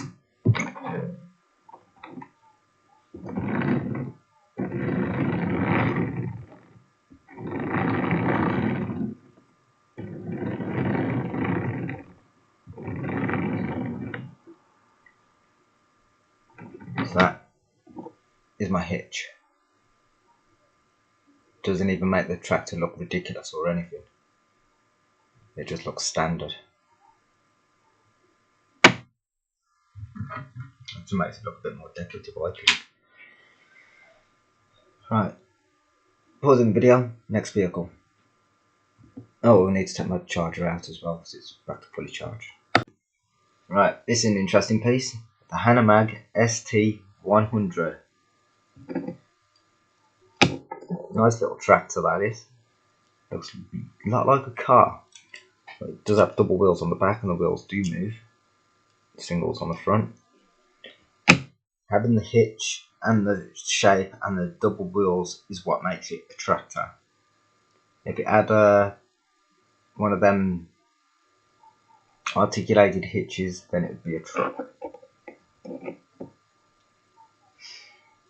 But because it doesn't have no backing or anything like that, it just looks like a car with a hitch. But does not pull car trailers, makes it a tractor. That is actually a tractor. I've actually looked it up on the internet, and it is actually known as a tractor. So, first up, Christ, take that off. Right, first up would be this. Obviously, it cannot pull this because it's not a field tractor. This is what's known as a road tractor. But this trailer, yes, it can pull this.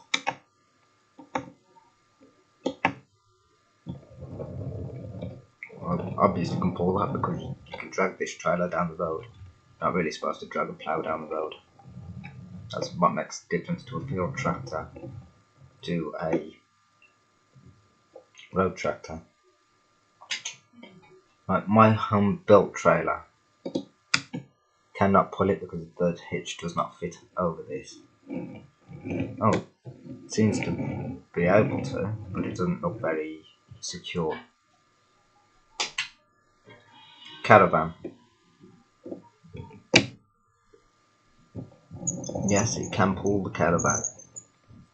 As you can see, the size difference to a car as well is also what makes it a tractor, how big it is. But yes, it can pull that caravan, but the caravan is tilted quite far back, but it can pull it. I got stuck a little bit there. This caravan can't pull it, the hitch is too big for it. And it's part of the same collection. The hitches change about. Can't pull that because it's not a field tractor, it's a road tractor. So it can't pull that. Same as that, can't pull that because they don't fit in the hitch, these ones. But it can, however, pull this and this. Because these are the trailers that it actually came with.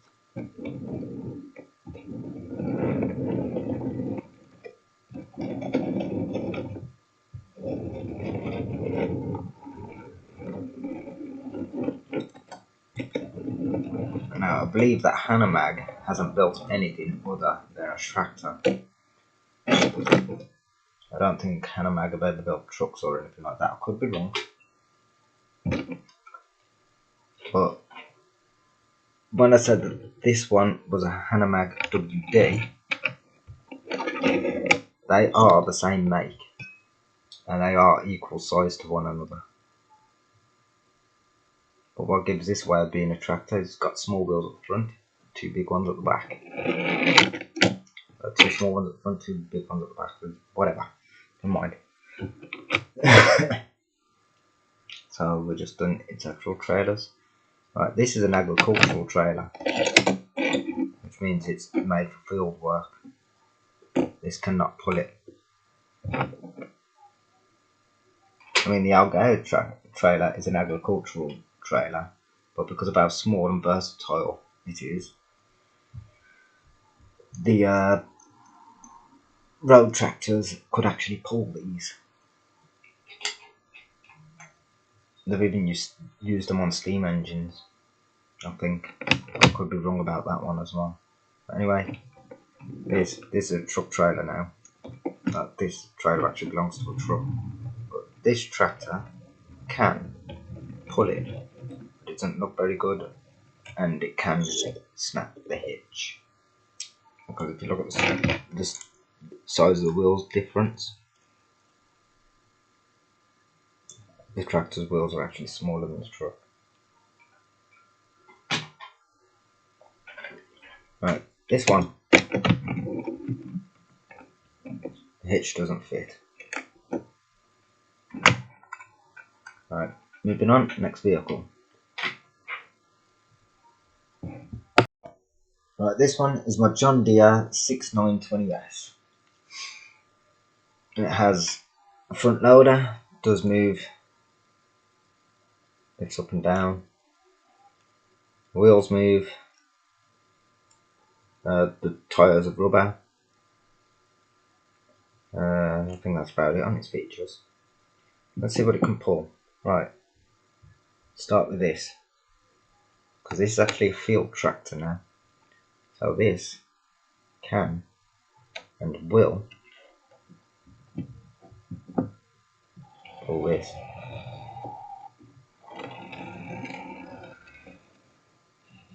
Oh yeah, because this one's easier to do it on, I want to show you this, what I meant by it being in road transport. I'm not going to take the wheel off and turn it around, it's too much effort. But as you could see, they were scraping across the floor just. And you can actually see that that is risen. It's been rised up. That's why I think that you can take that out like that, leaving that in there and switch it with another one, instead of struggling fiddling about trying to attach it. As you can see, that is back on the ground now. Actually here it's scraping across the table. So obviously you can pull that. Now when I said about this having steering, this tractor is actually the best one for it, to show it. So if I was to turn a corner now, you can actually see the trailer steering out. When it comes to reversing, I have to use the trailer to move the front wheels. I've lost my active steering like that.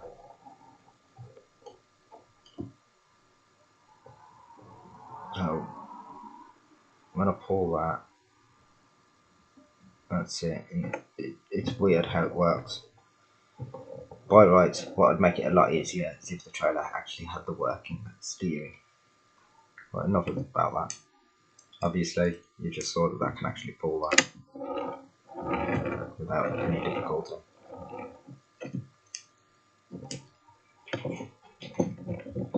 My homemade trailer. Yeah, you can pull that.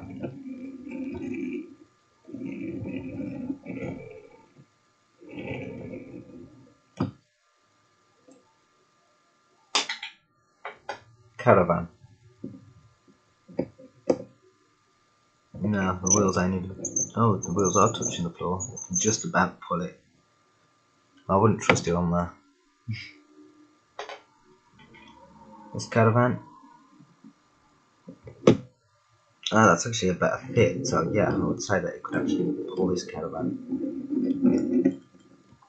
I think you just saw then the back wheels can stick on this a bit.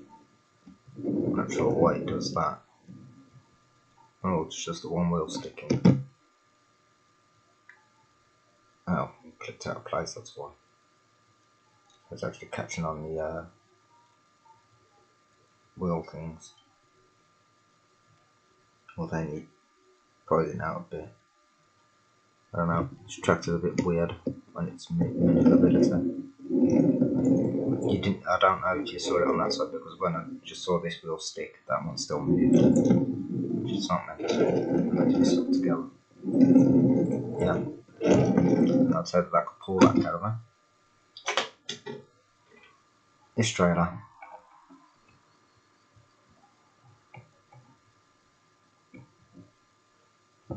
Yeah, you can pull it.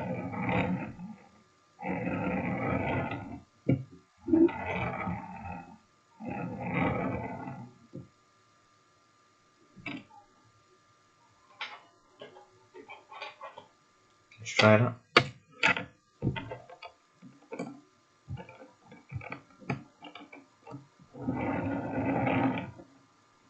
Yeah, you can pull it. Oh, this tractor and this tractor, they can actually both pull the same implements. Or it's supposed to be able to. They have the same hitches. That's why I had to build those hitches for it to actually be more realistic.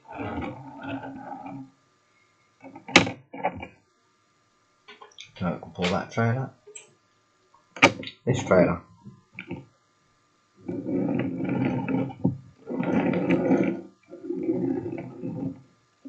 Yes, you can pull it.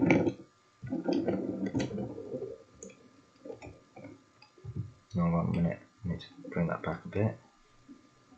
It's a little difficult because this has got a long front on the temp vario because of the front loader on it. So it's a bit more difficult to actually get it to go around corners. Oops, I just jackknifed a little bit there.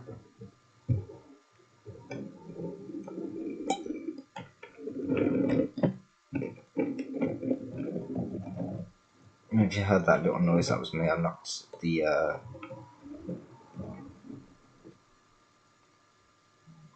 exhaust pipe. That noise. Quite strong plastic, to be honest. But obviously, this tractor can pull the two of those and looks really good with them.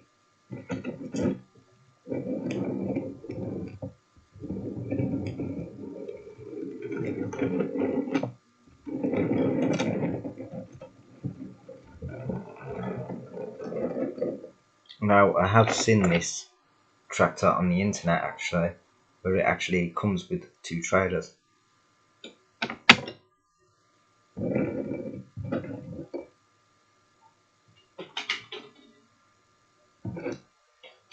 Right, so this trailer, you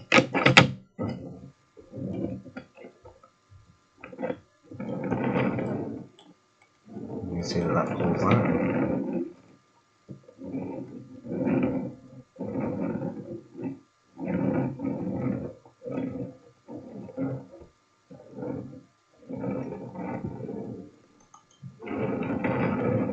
No problem. Now, this is where it gets strange because the Fent Vario could pull this.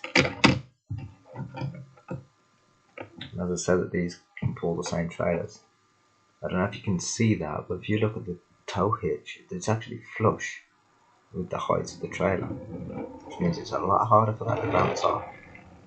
And as it says, can pull it. That's why now the Fent Vario can pull it.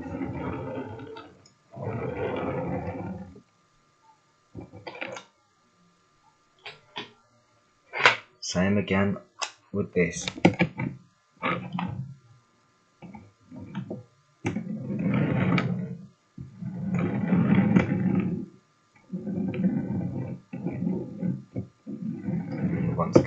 tow hitch is flush with it.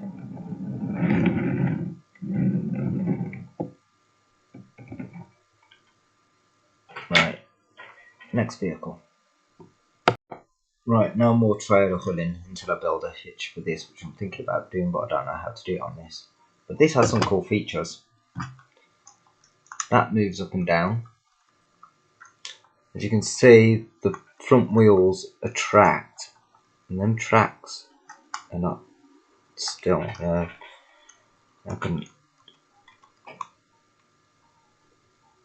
they're not static. You can't actually see me rolling that. Let me try and get it. Ah, there we go. You can actually see the track. You can actually see me moving the track as it's rolling.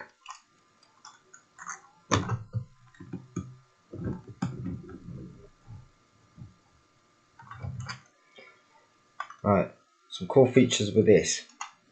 Let's start with the blade, the shredder. Sorry.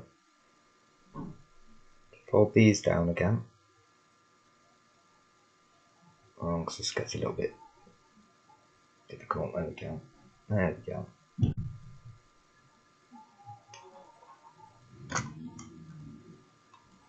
The shredder is detachable, as I showed in a different video. Oh, suspension. Oh, I forgot to show that on the tractors. I want to go through that quickly.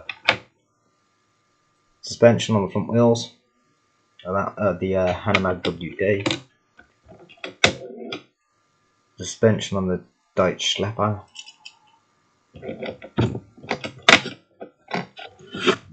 Suspension on the Deutsch Fast Schlepper.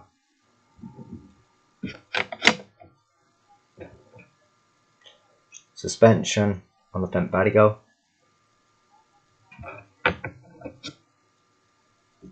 And suspension, not much of it, but there is suspension on the John Deere. They're the only vehicles that have that suspension. Anyway, suspension on the track, so it's got that maneuverability.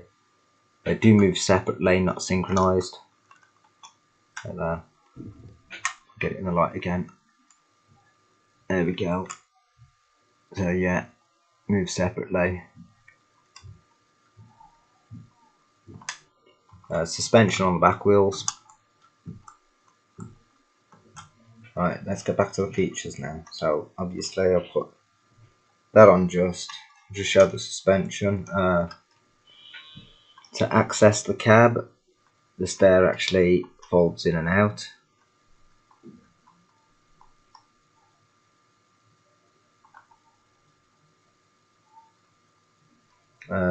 This pipe does also fold in and out. This back end piece here, where you can see the green, what I'm moving now. Let me get folds up and down.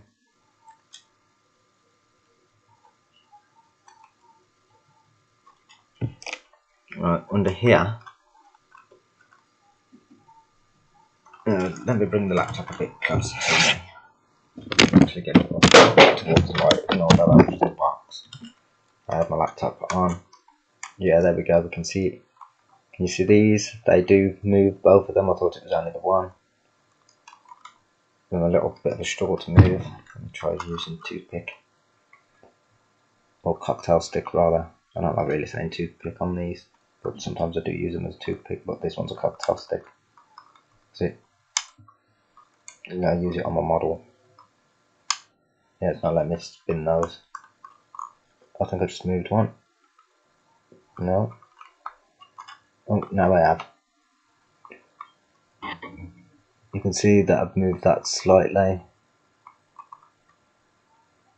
So them facing differently. Obviously this one does the same. Not sure what they're actually for. Push them back into place. Oh, push that too far over. Oh no, there we go. So yeah, you can see that they're still there. There's some other features on this that I found that was interesting. I can't remember what they were.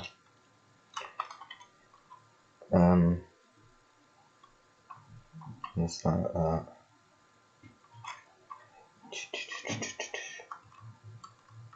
this did something else. I can't remember what it was.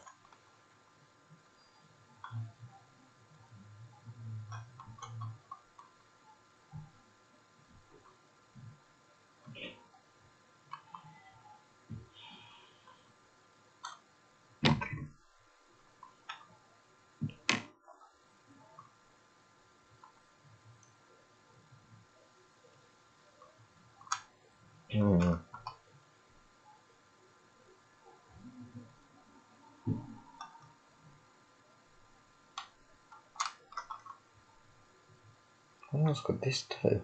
Something else. I know there was. I was shocked that it could actually do that. I can't remember what it was.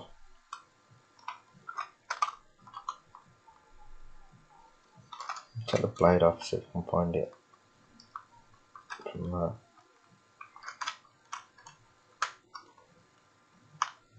I keep saying blade, it's not a blade, it's a shredder. The blade doesn't move, shredders do.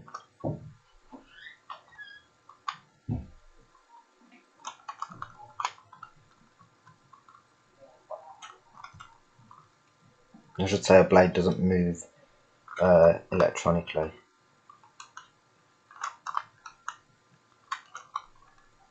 Not unless if it's put on a shredder and made to move electronically.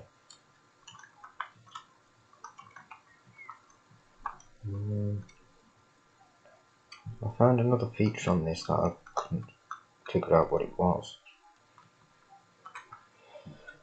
I mean, I can't figure out what it was at the moment. But there was another feature to this.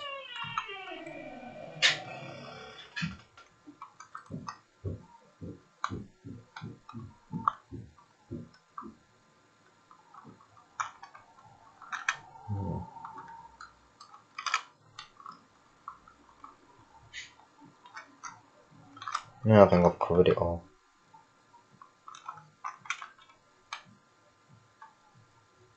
I remember going like, what? I know it did that. I don't remember what it was. I was like, whoa. I even messed about with it to figure out what it was. What it could do. To try and keep myself in memory of what it was. I've lost it.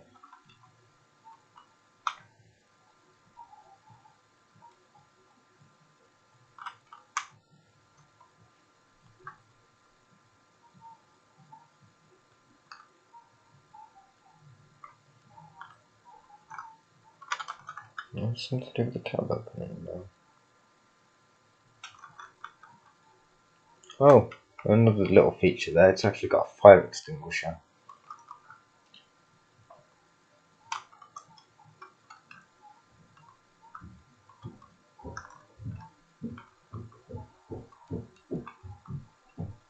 Oh, I think I found it. Not 100% sure. But that bit there moves slightly. No, I don't think it opens.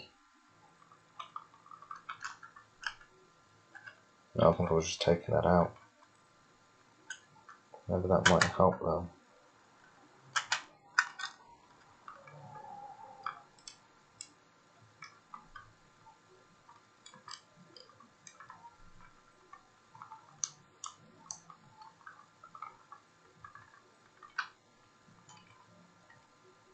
I'm just trying to do something.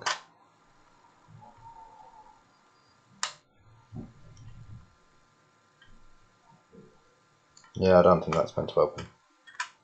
Wasn't that?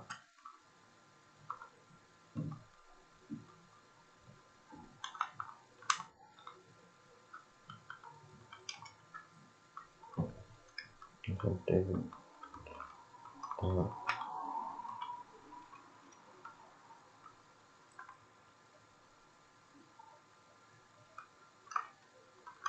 I think I've gone over all the features then. I could have sworn there was something else that you could do with this.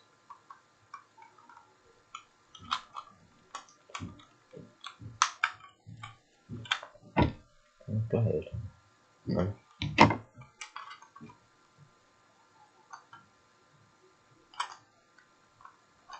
As if I'm thinking of a different vehicle. I'm gonna pause the video instead of wasting time. My bad, it wasn't the combine harvester, so we'll be moving on in a minute. It wasn't the combine harvester. I forgot, I actually found out, and tractors do this. You can actually take the cab off this. There's the cab, there's the roof part. Wasn't meant to come off the way that it did, but it does come off.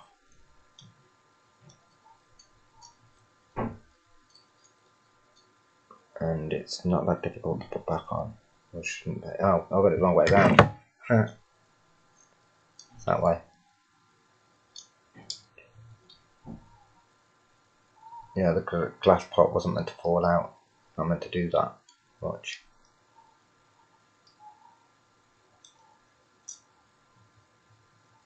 I'll get the glass part in properly. Should stay that. No, that is the. No, it is that way. No, I'm putting that on the wrong way. That's what it is. I think. Oh, sugar me plums. Oh, the decorations are a bit coming apart. Okay, I'm not sure that the roof is actually meant to come off this. Well, you can take the roof off. And I've seen a lot of tractors where they do actually do that.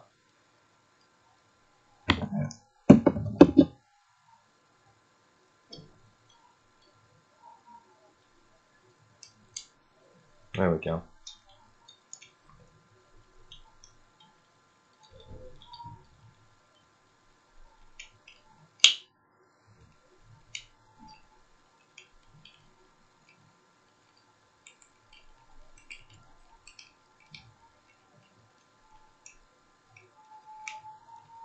Yeah, it's not going back on properly.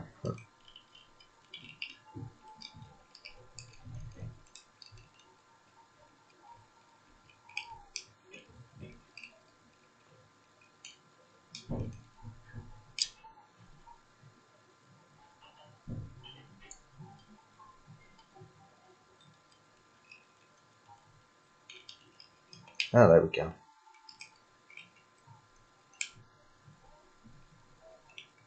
I think I might have actually broke my tractor. Because that bit's not going in properly. Let's put the window piece in first.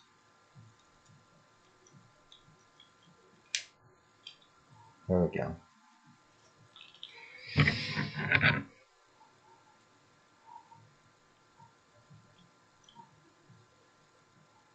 Oh, that's how you meant to do it. Put the window piece in first, then that bit.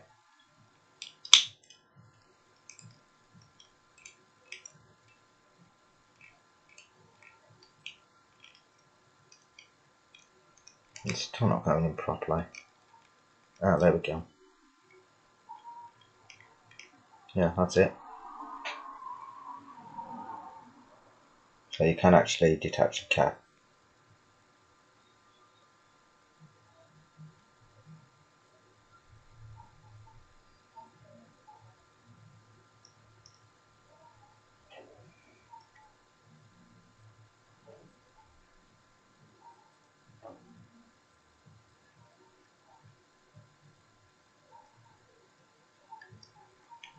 I don't think I'm ever going to do that again.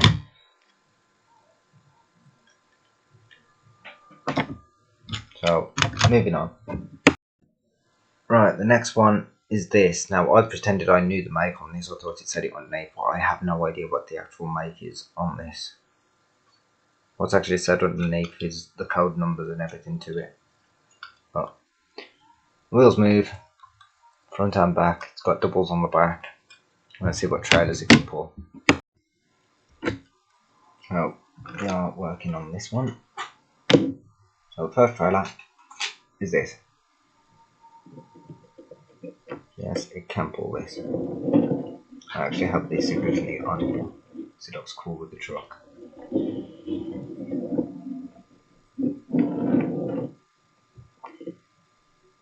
Pull that. This one. Yes, it can pull that.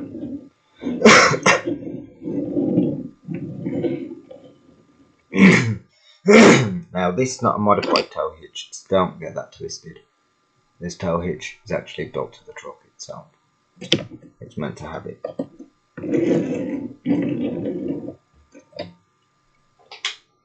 Right, the caravan, I doubt if it's going to be able to pull that. No, it's tilted too far back. This caravan, I doubt it's going to be able to pull this because it's not supposed to pull caravans. Can't even get the caravans to reach onto the hitch. This trailer, it shouldn't be able to pull this. No. It shouldn't be able to pull this one. Nope. Now this trailer, it can pull. But I'm going to show a good feature on this. I want to remove that for a second. Just show. Yeah. See? Looks really good with it as well. As it is. You know what makes it more good looking is this. Instead of faffing about and switching things over, I'm going to put this trailer on here. Same trailer. Yeah. As a canvas looks ridiculous because that doesn't have a canvas, but that does. But I can soon change that.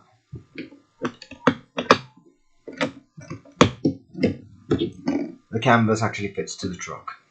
To these trailers, that's not on properly. That's not there. It's alright, there's a little bit of a lip. There we go.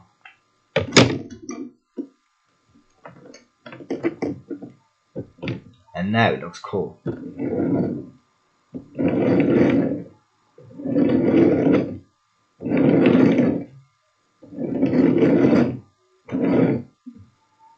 So remove this. Down there. Just to show that this can pull both of these. So if I had a canvas for this, that would pull those two trailers.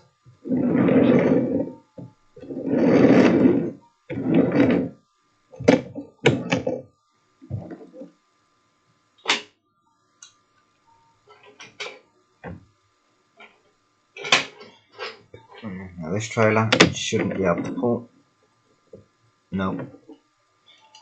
Doesn't fit to the hitch. This trailer should be able to pull because this is a truck also. Well, it looks better without the canvas. Just a shell with a canvas.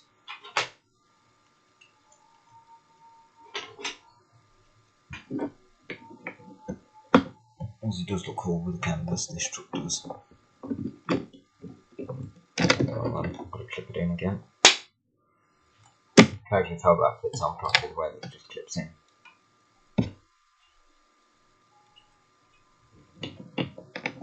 This canvas isn't this truck, sorry, isn't even part of the collection that this canvas comes from. It does look a bit ridiculous on the colours, but it does work really well. It does look good with canvas. Without the trailer, that truck looks proper.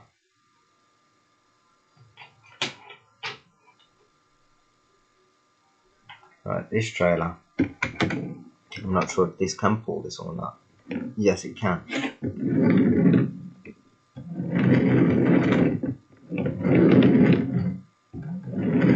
Obviously, it looks ridiculous, even without the canvas.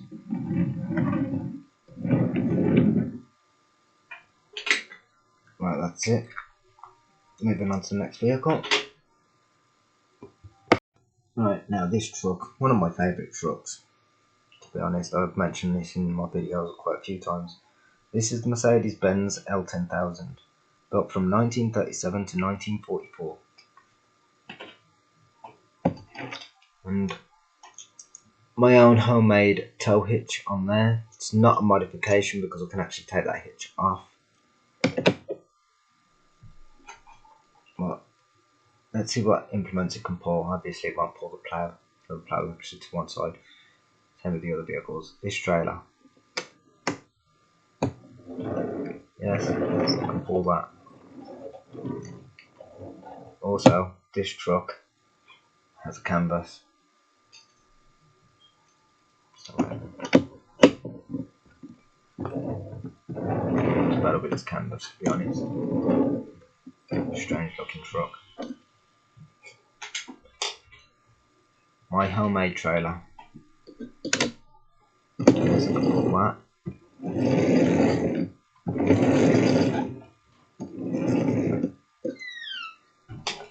Caravan should not be able to pull this. No, wheels don't touch the floor. This caravan should not be able to pull it. No, doesn't fit to the hitch and the wheels do not touch the floor. This trailer, it should not be able to pull this, but I think it can. Not. It doesn't fit to the hitch. Sweet. This trailer, same again, it doesn't fit to the hitch. Now this trailer, it should be able to pull.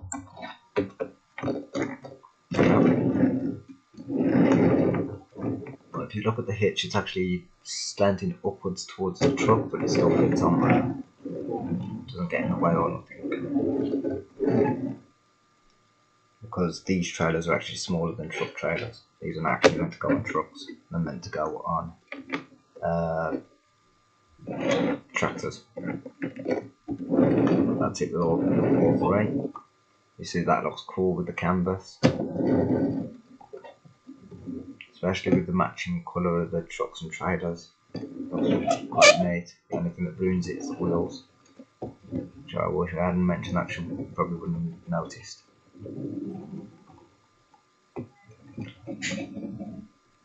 But yeah, it's actually really difficult to actually turn around because it's a very long truck. So this is one of the longest trucks in the world, and not because it's got trailers on it. I'm about without the trailers. I don't think there's a truck that's actually longer than this.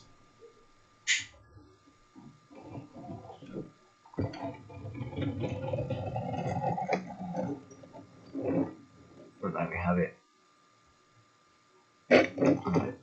Next trailer should not be able to pull this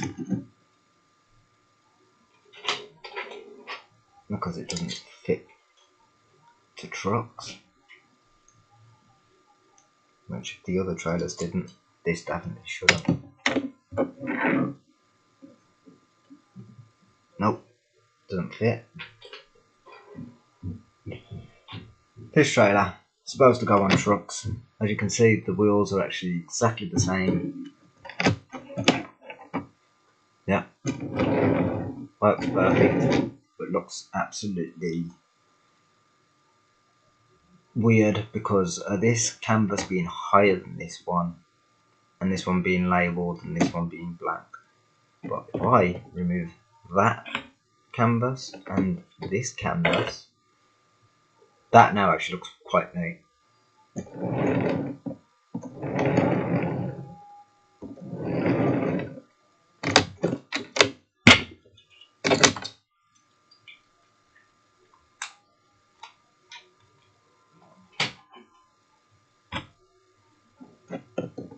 Right, this trailer should be able to pull this because trucks can pull these trailers, but it's weird on how they actually work with other trucks because this container would not really go well with this truck at the moment. But you can get different containers for these. What would actually look good on this is an open one, or a canvas one that's got this canvas on it.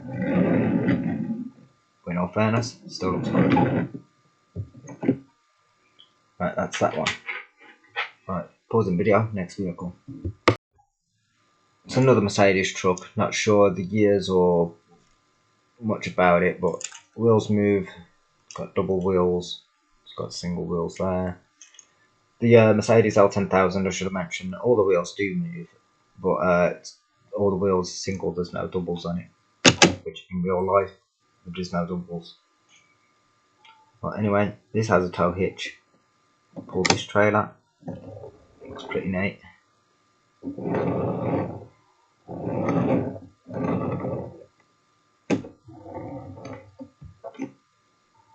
Right, my homemade trailer, can't pull that, doesn't fit to the hitch. Caravan.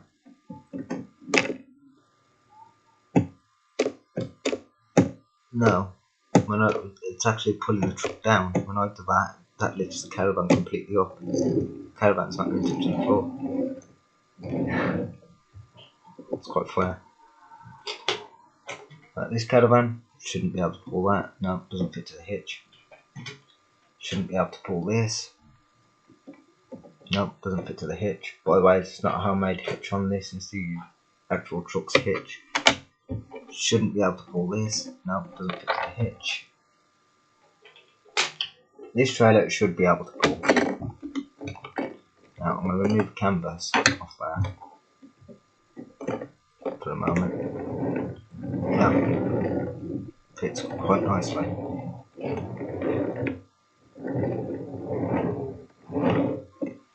Obviously, you can pull both trailers. This truck has the strength to do so. Most trucks do, to be honest. I don't know a truck out there that can't pull more than one trailer. Might seem like that they only pull one trailer, but who knows what they do elsewhere. I mean, people think, oh, that tractor only pulls one trailer and that. I've got a tractor that pulls two trailers, and I've seen other tractors with more than one trailer. They're known as road trains, but we're going to put canvas on here. Canvas on here. And we're going to give this truck its canvas. There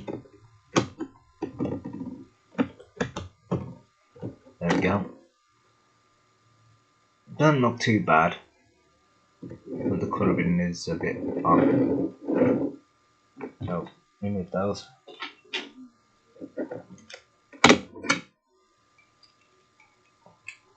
Once again, it's an agricultural trailer, so the truck should not be able to pull it, which you can already see it doesn't, because it doesn't fit to the hitch.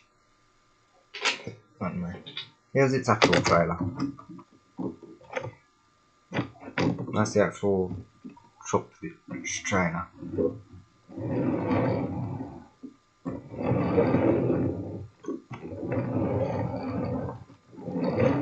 Obviously, it's in earlier, you can actually remove that, and that still looks quite neat. The reason why it looks neat is because it's supposed to have that trailer.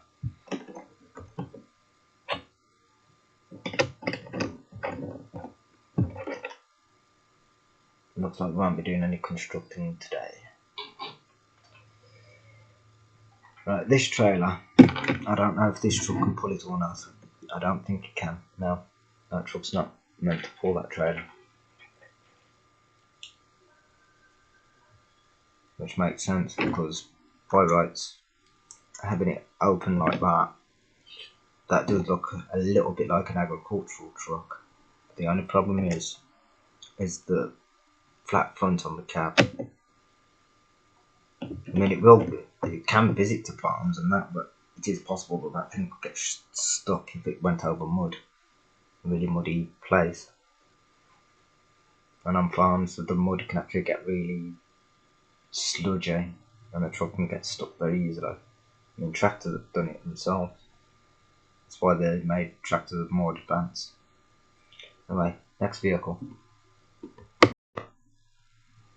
Right, my next vehicle is this. This is a Jaguar Sport.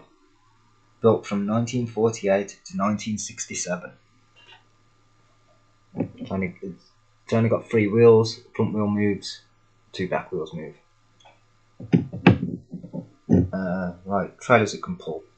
Obviously it can't pull that trailer because it hasn't got the hitch for it. Can't pull that trailer because it doesn't have the hitch.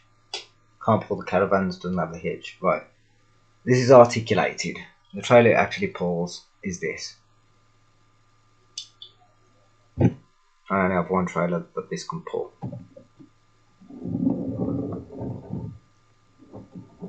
That's it.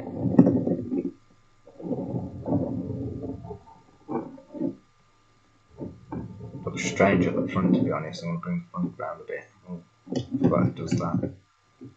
Look at the front. It looks like it's got no wheels. That's actually slightly tilted for some reason. Oh. Oh, just grass on the wheels. False grass, not real. Obviously I built a farm. If I just roll it down that way, that should do. No, where does that look like? It's tilting to the side.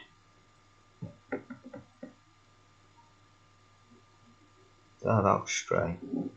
I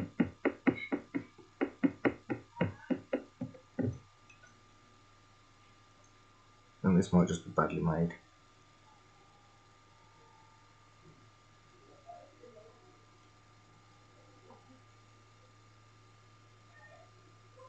Let's have them right on that.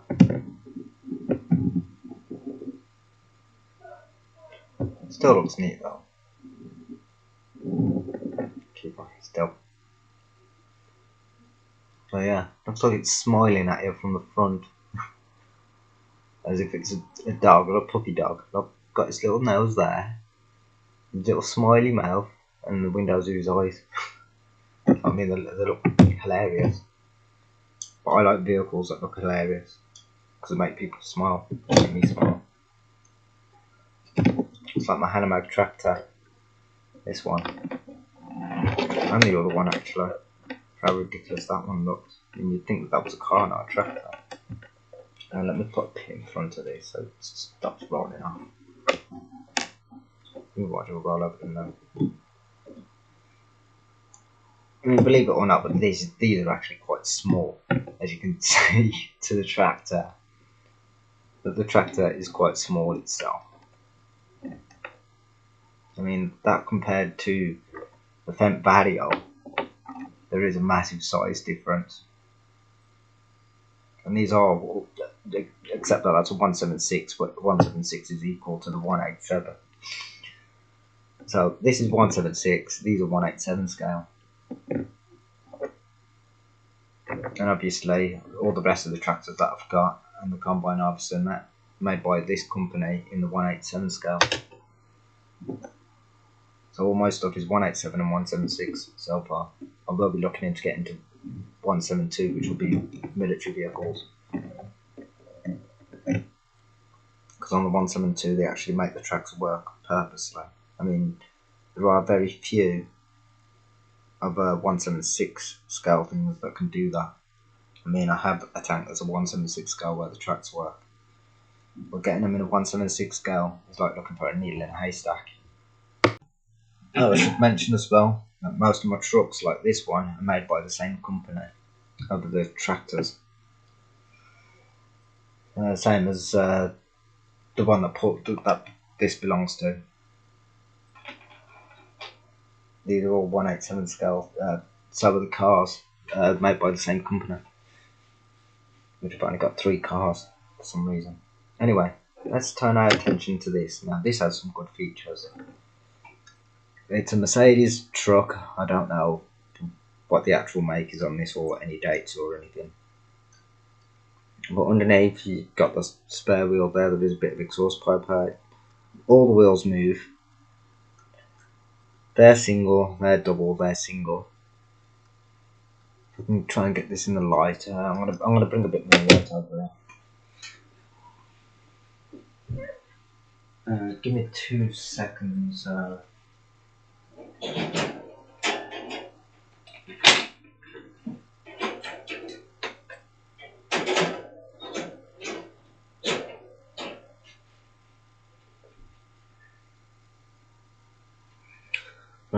got this. This is an interesting feature. I had this given to me ages ago. Ta-da! It's alone. Much better. Now we can actually see underneath the truck. You can see the exhaust pipes and that here. And we can see the drop wheels. I'm going to try and move this so it's above the camera, see if that, that makes it a bit more better. But I've got no way of standing it up. Like that, because I've got other lights as well. What's my best lights? Let me try putting it at the side there. Oh, I need it up. There's an idea. I want to be really careful not to break it.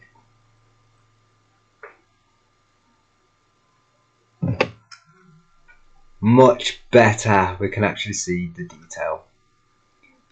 So, as you can see, these back wheels here are actually rised up. I have showed this feature before. They are rised up, but if I press down on them like that,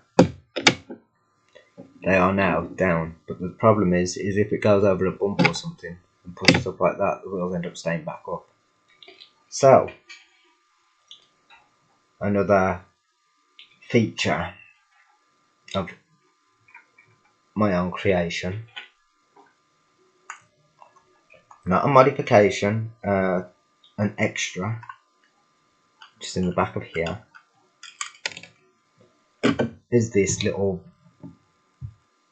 black bar. It's actually one of these, but I'll cut it down a bit. So when I drop the wheels, I stick this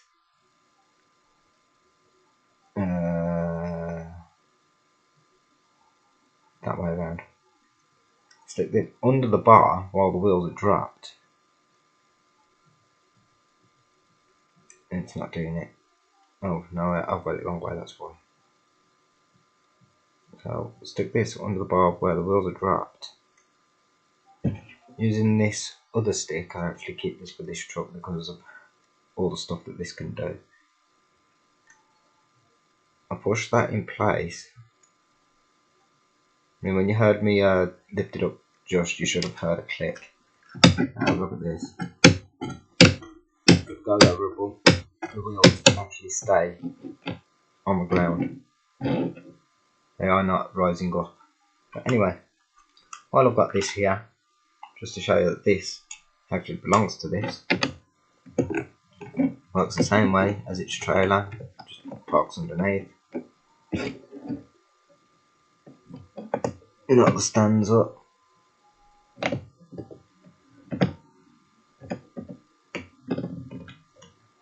Lift them right up. Push them in. Same on this side.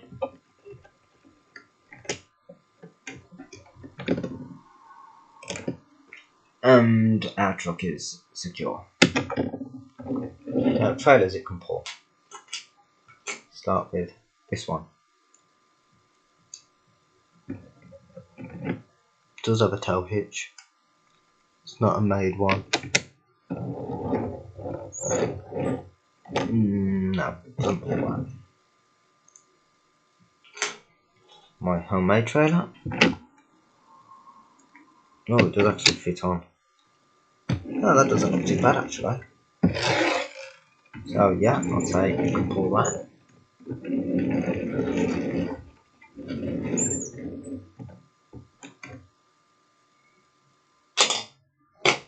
Caravan, it shouldn't be able to pull this. No. The wheels don't even touch the floor. With the caravan, it should not be able to pull this. It fits on the tow hitch. No, wheels are not touching the floor. Agricultural trailer, it shouldn't be able to pull this. No, it doesn't even fit on the hitch. The other one, it shouldn't be able to pull this.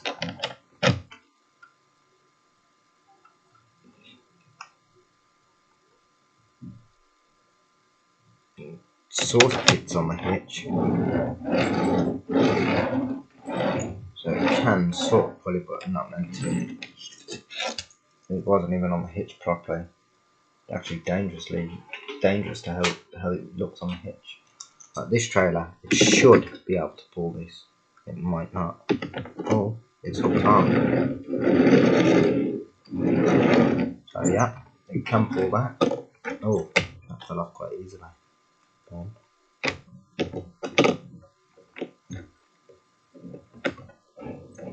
It just held on.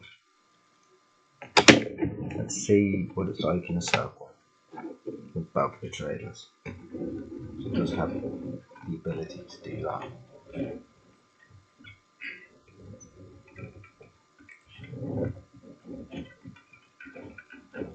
Making a bit of a overturn. Not meant to steer that much on these trucks. I'm doing it again. Overturning, but these trucks on the drop wheels, them drop wheels at the back here, they steer as well as the actual truck. The actual manoeuvrability of this truck should be this. Remove these trailers because we just saw that it can pull those. When it steers, the centre wheels are meant to stay where they are, and the ones behind drag out. I haven't got that correct.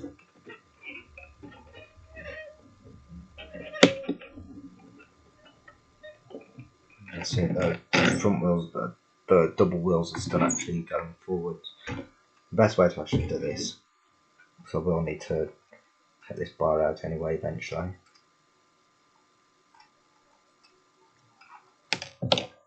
is to remove the drop wheels.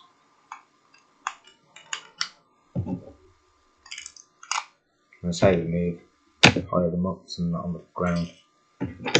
Now, when you see it turn, you can actually. Oh, I was actually doing it correct. It looked like the front wheels was skidding, but they're not.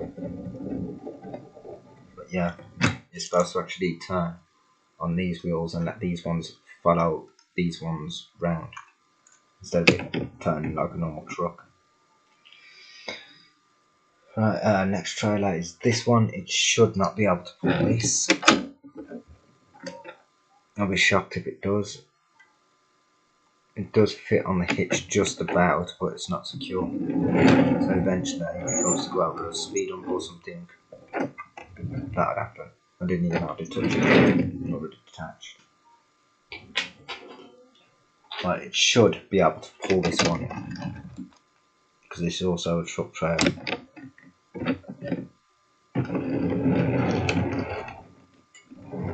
Pulls it perfect.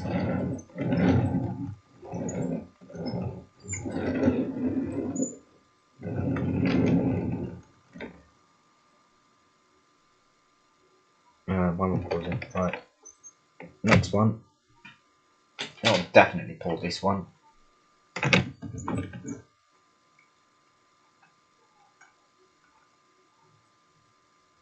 It's just a little awkward to hook on there.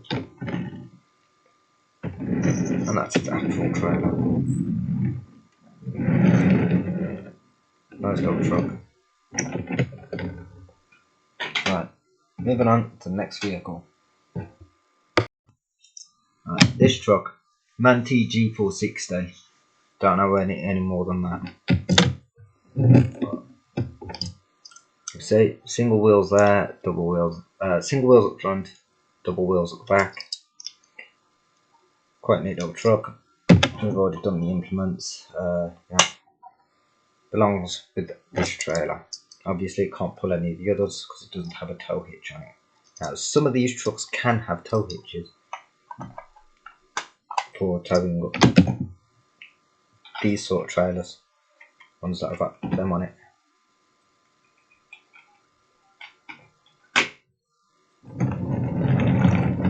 Obviously, you can pull that. Now we have this trailer. Show it's not just the same trailer.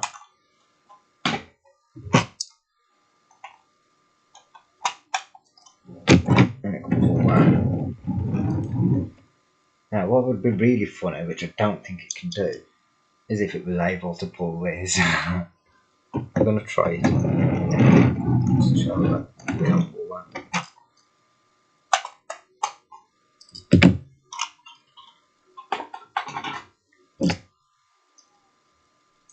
Yeah, can't pull it, but that would look ridiculous. Oh, get lost. Oh, there we go. It's starting to fall off. Now, there are trucks that are roughly this size, but they have this size part on it. So if you look, the wheels are only just slightly smaller. Oh, battery saver's on. 1 minute. Let me plug my charger back in, and I'll get back to you.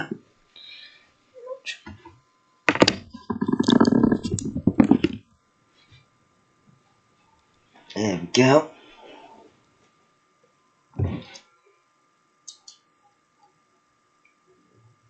Right, so them wheels are just a little bit smaller than those, which they are supposed to be. Same as just a little bit shorter, a little bit thinner in width.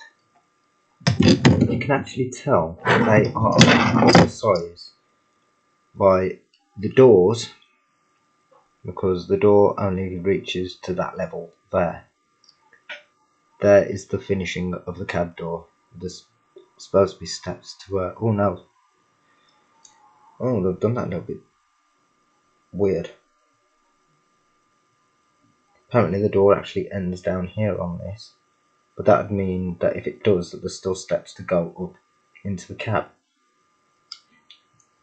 beyond the door. But this door is not much smaller than that. The windows, obviously that's a bay window. Windows, obviously different size, but if you look at the door windows, even though that dips down a bit, ignore that little bit of a dip down on there. You can actually see that the side windows are actually more or less the same size. There is a lot of ways to tell what's equal size and what's not. So apparently that's a 187 scale, not a 176. I can't actually see the difference in a 187 and 176. This is another thing that'll punt this out. This trailer next to this one.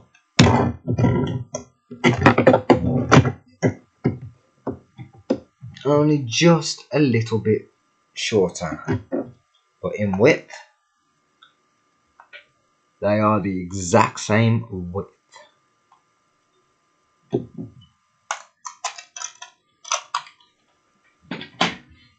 So yeah, and technically years ago when these was about, they were sort of four-wheeled ones of these that would replica one of those, but just a little bit smaller, and they could actually pull these trailers until they started making the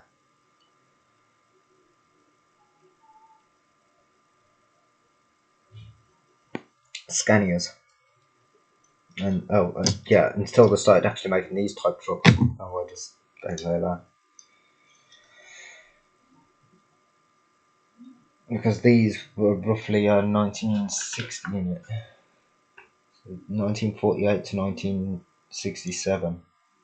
So yeah, roughly about the same time the AEC Mammoths, and that was about the ones that would have a tow hitch that could actually pull with the trailers, and their cabs are now bigger than that. Until they started making them types of trucks, that's when things started getting larger.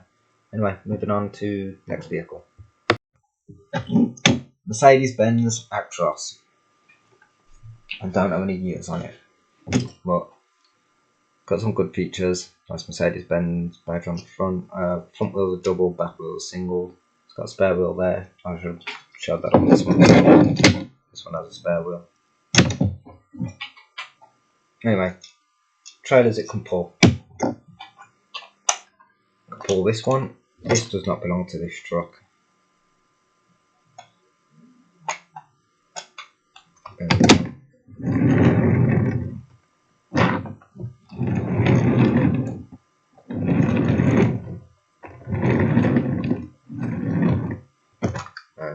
obviously the one that does belong to it. Pull that as well.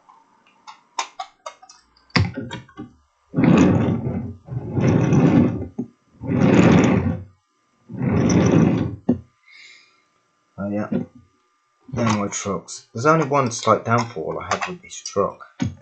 Well, I think it's a good feature if it was to have an accident. Not this one. I thought it was. My bad. It's this one. This one has a steering feature, but it looked good in a crash. Like when I push the cab forward, it stays up like that. But it's not meant to. This one doesn't do it. But this one does. But sometimes if I'm driving along and then I feel a bump or something, because I do actually tend to push these around, it does sometimes do that. It pisses me off. Excuse my language. Anyway, obviously this can't pull them mother trailers again because it ain't got a tow hitch. But some of those trucks, as I said, can have a tow hitch, but they're usually the bigger ones, the ones that pull special trailers. I'll crash my truck into this and it's knocked all blades off. I'll let me pause the video while I sort this out and then get the next vehicle. Right, last vehicle is this. It's a Sherman tank. That's all I know about it. It's like World War II. I'm not sure if it's all World War One as well. It's a nice little tank. The reason why I've done that is because these tracks realistically move, as I've showed before. Get that on camera. You can actually see me moving the tracks. They move separately as well. So you can see that one moving and the other one staying still. Same again. So it's a cool little tank. Right, more features. The gun moves side to side, lifts up and down. You can spin it 360 degrees.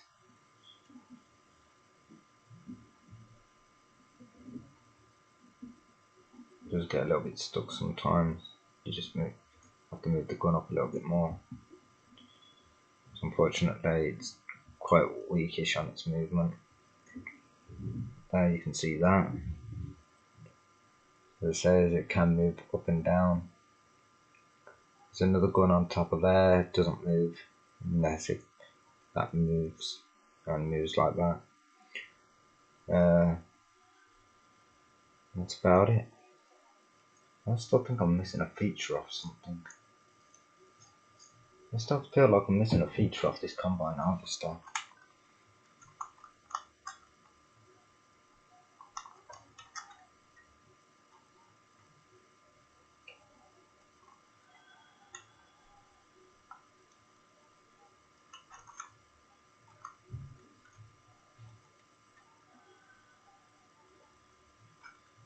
Oh no, I broke it slightly. Trying to open that thing. I'm just trying to get them to fit back together properly. Oh. It's cost me even a 40 fucking quid.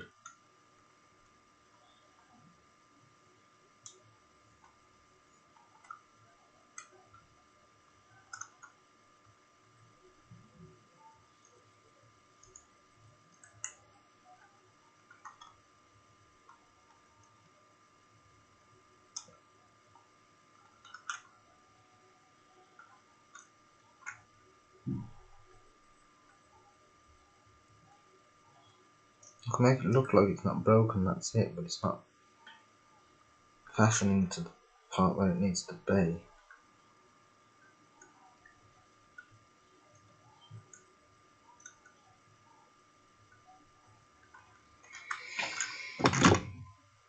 Try using 2 pieces thing.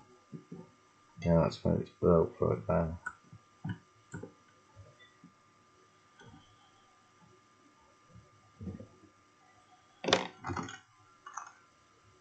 It's still noticeable.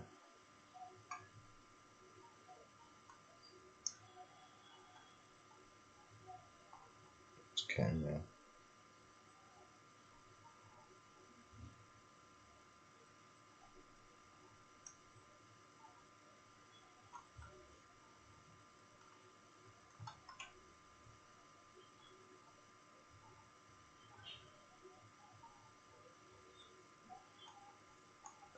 There we go.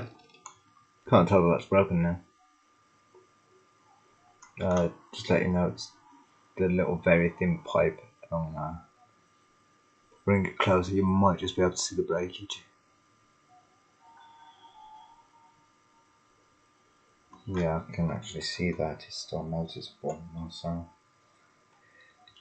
Well, I can still see it myself, it's noticeable right now. I'm getting tired. I've just undone it again. But as I said, you can see now where it is actually broke.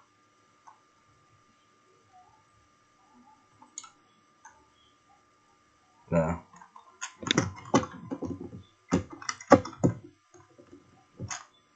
The hell?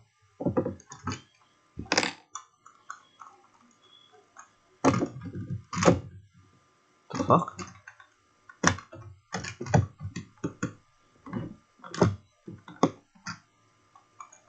Something else just happened.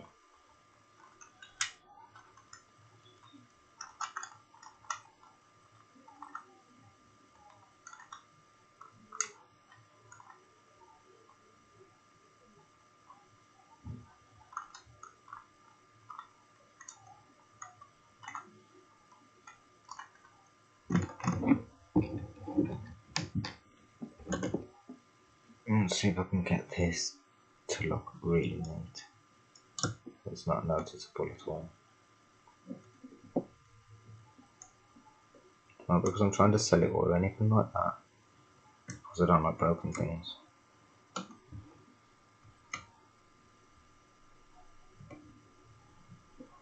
Not unless it's worth being broken.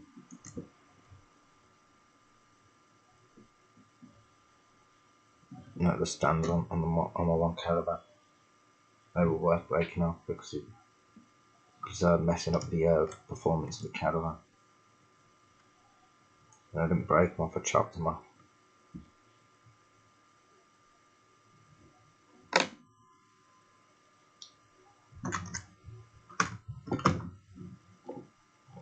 I almost got it.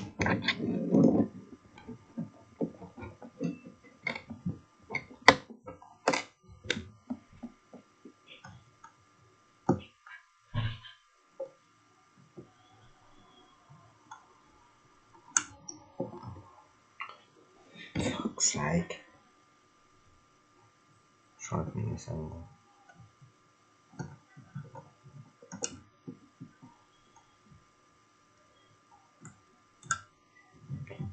I really did get it then, but it fell out of place.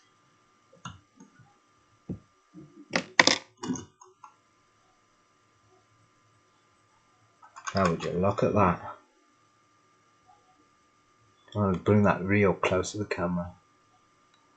There is the actual break in that. I actually got it to fit back together exactly how it's supposed to be.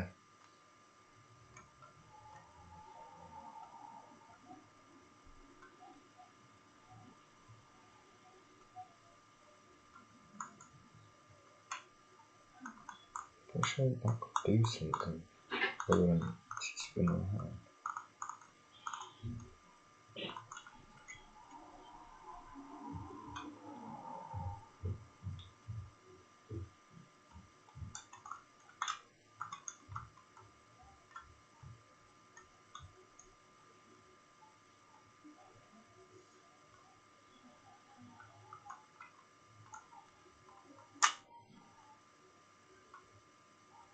I knew there was something else on this.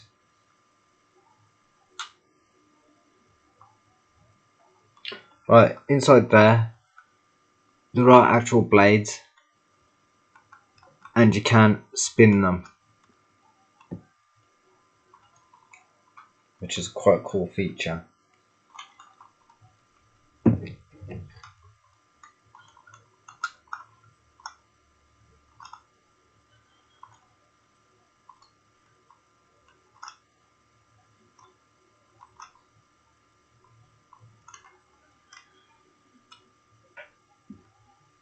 I'm going to bring that down like that.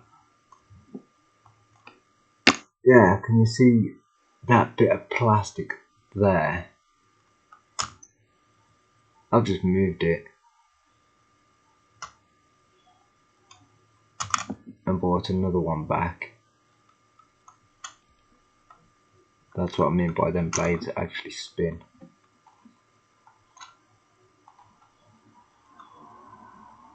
I knew there was something else on that. I think that was it.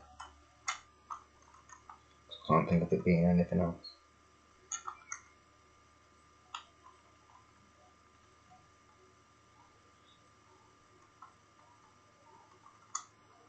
I'm trying to move them down.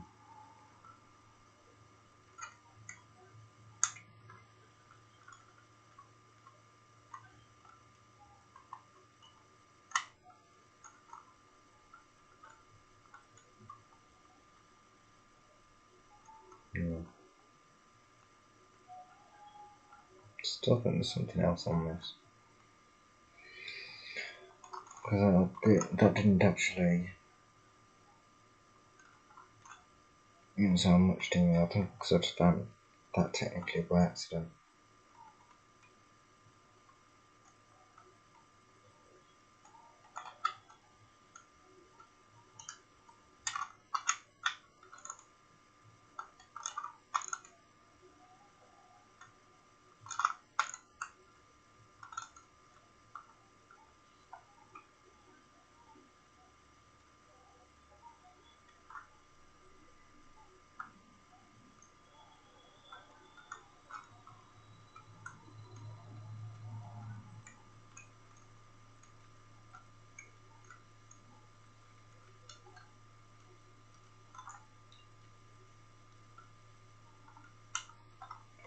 If I keep on looking at this, I always end up finding something new about it.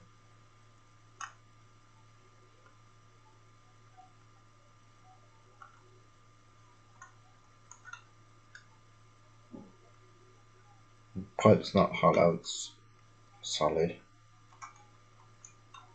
I do think there was something else on this that I didn't know. And I found it and I was like, Jesus Christ, I wish I'd known that.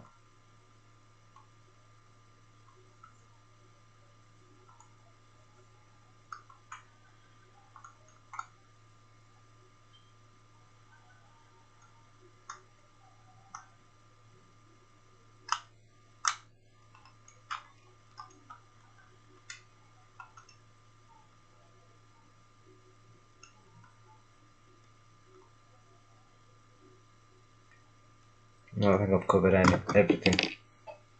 So that's it for my video for today. Happy collecting.